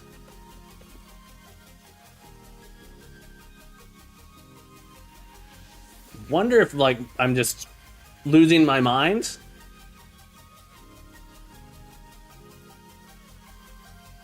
47.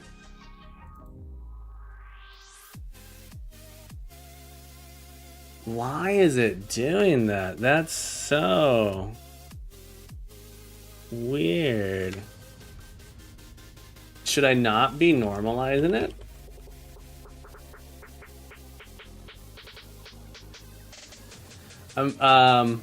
Move towards is giving us, so they never miss. Check it out.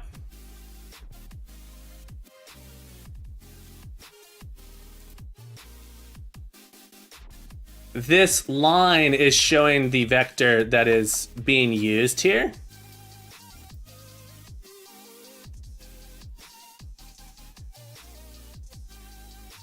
So this is direction. This line here. Ah, when I normalize it, something's not right. That is super interesting. Fresh meat, I've had plenty of bean water. I've had my fill of bean water this morning, I think. Okay, so something is not right. When I do the normalization,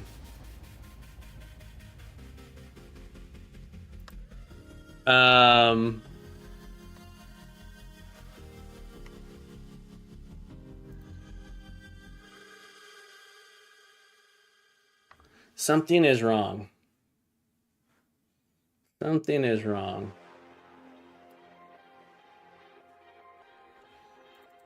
Is it really supposed to be this?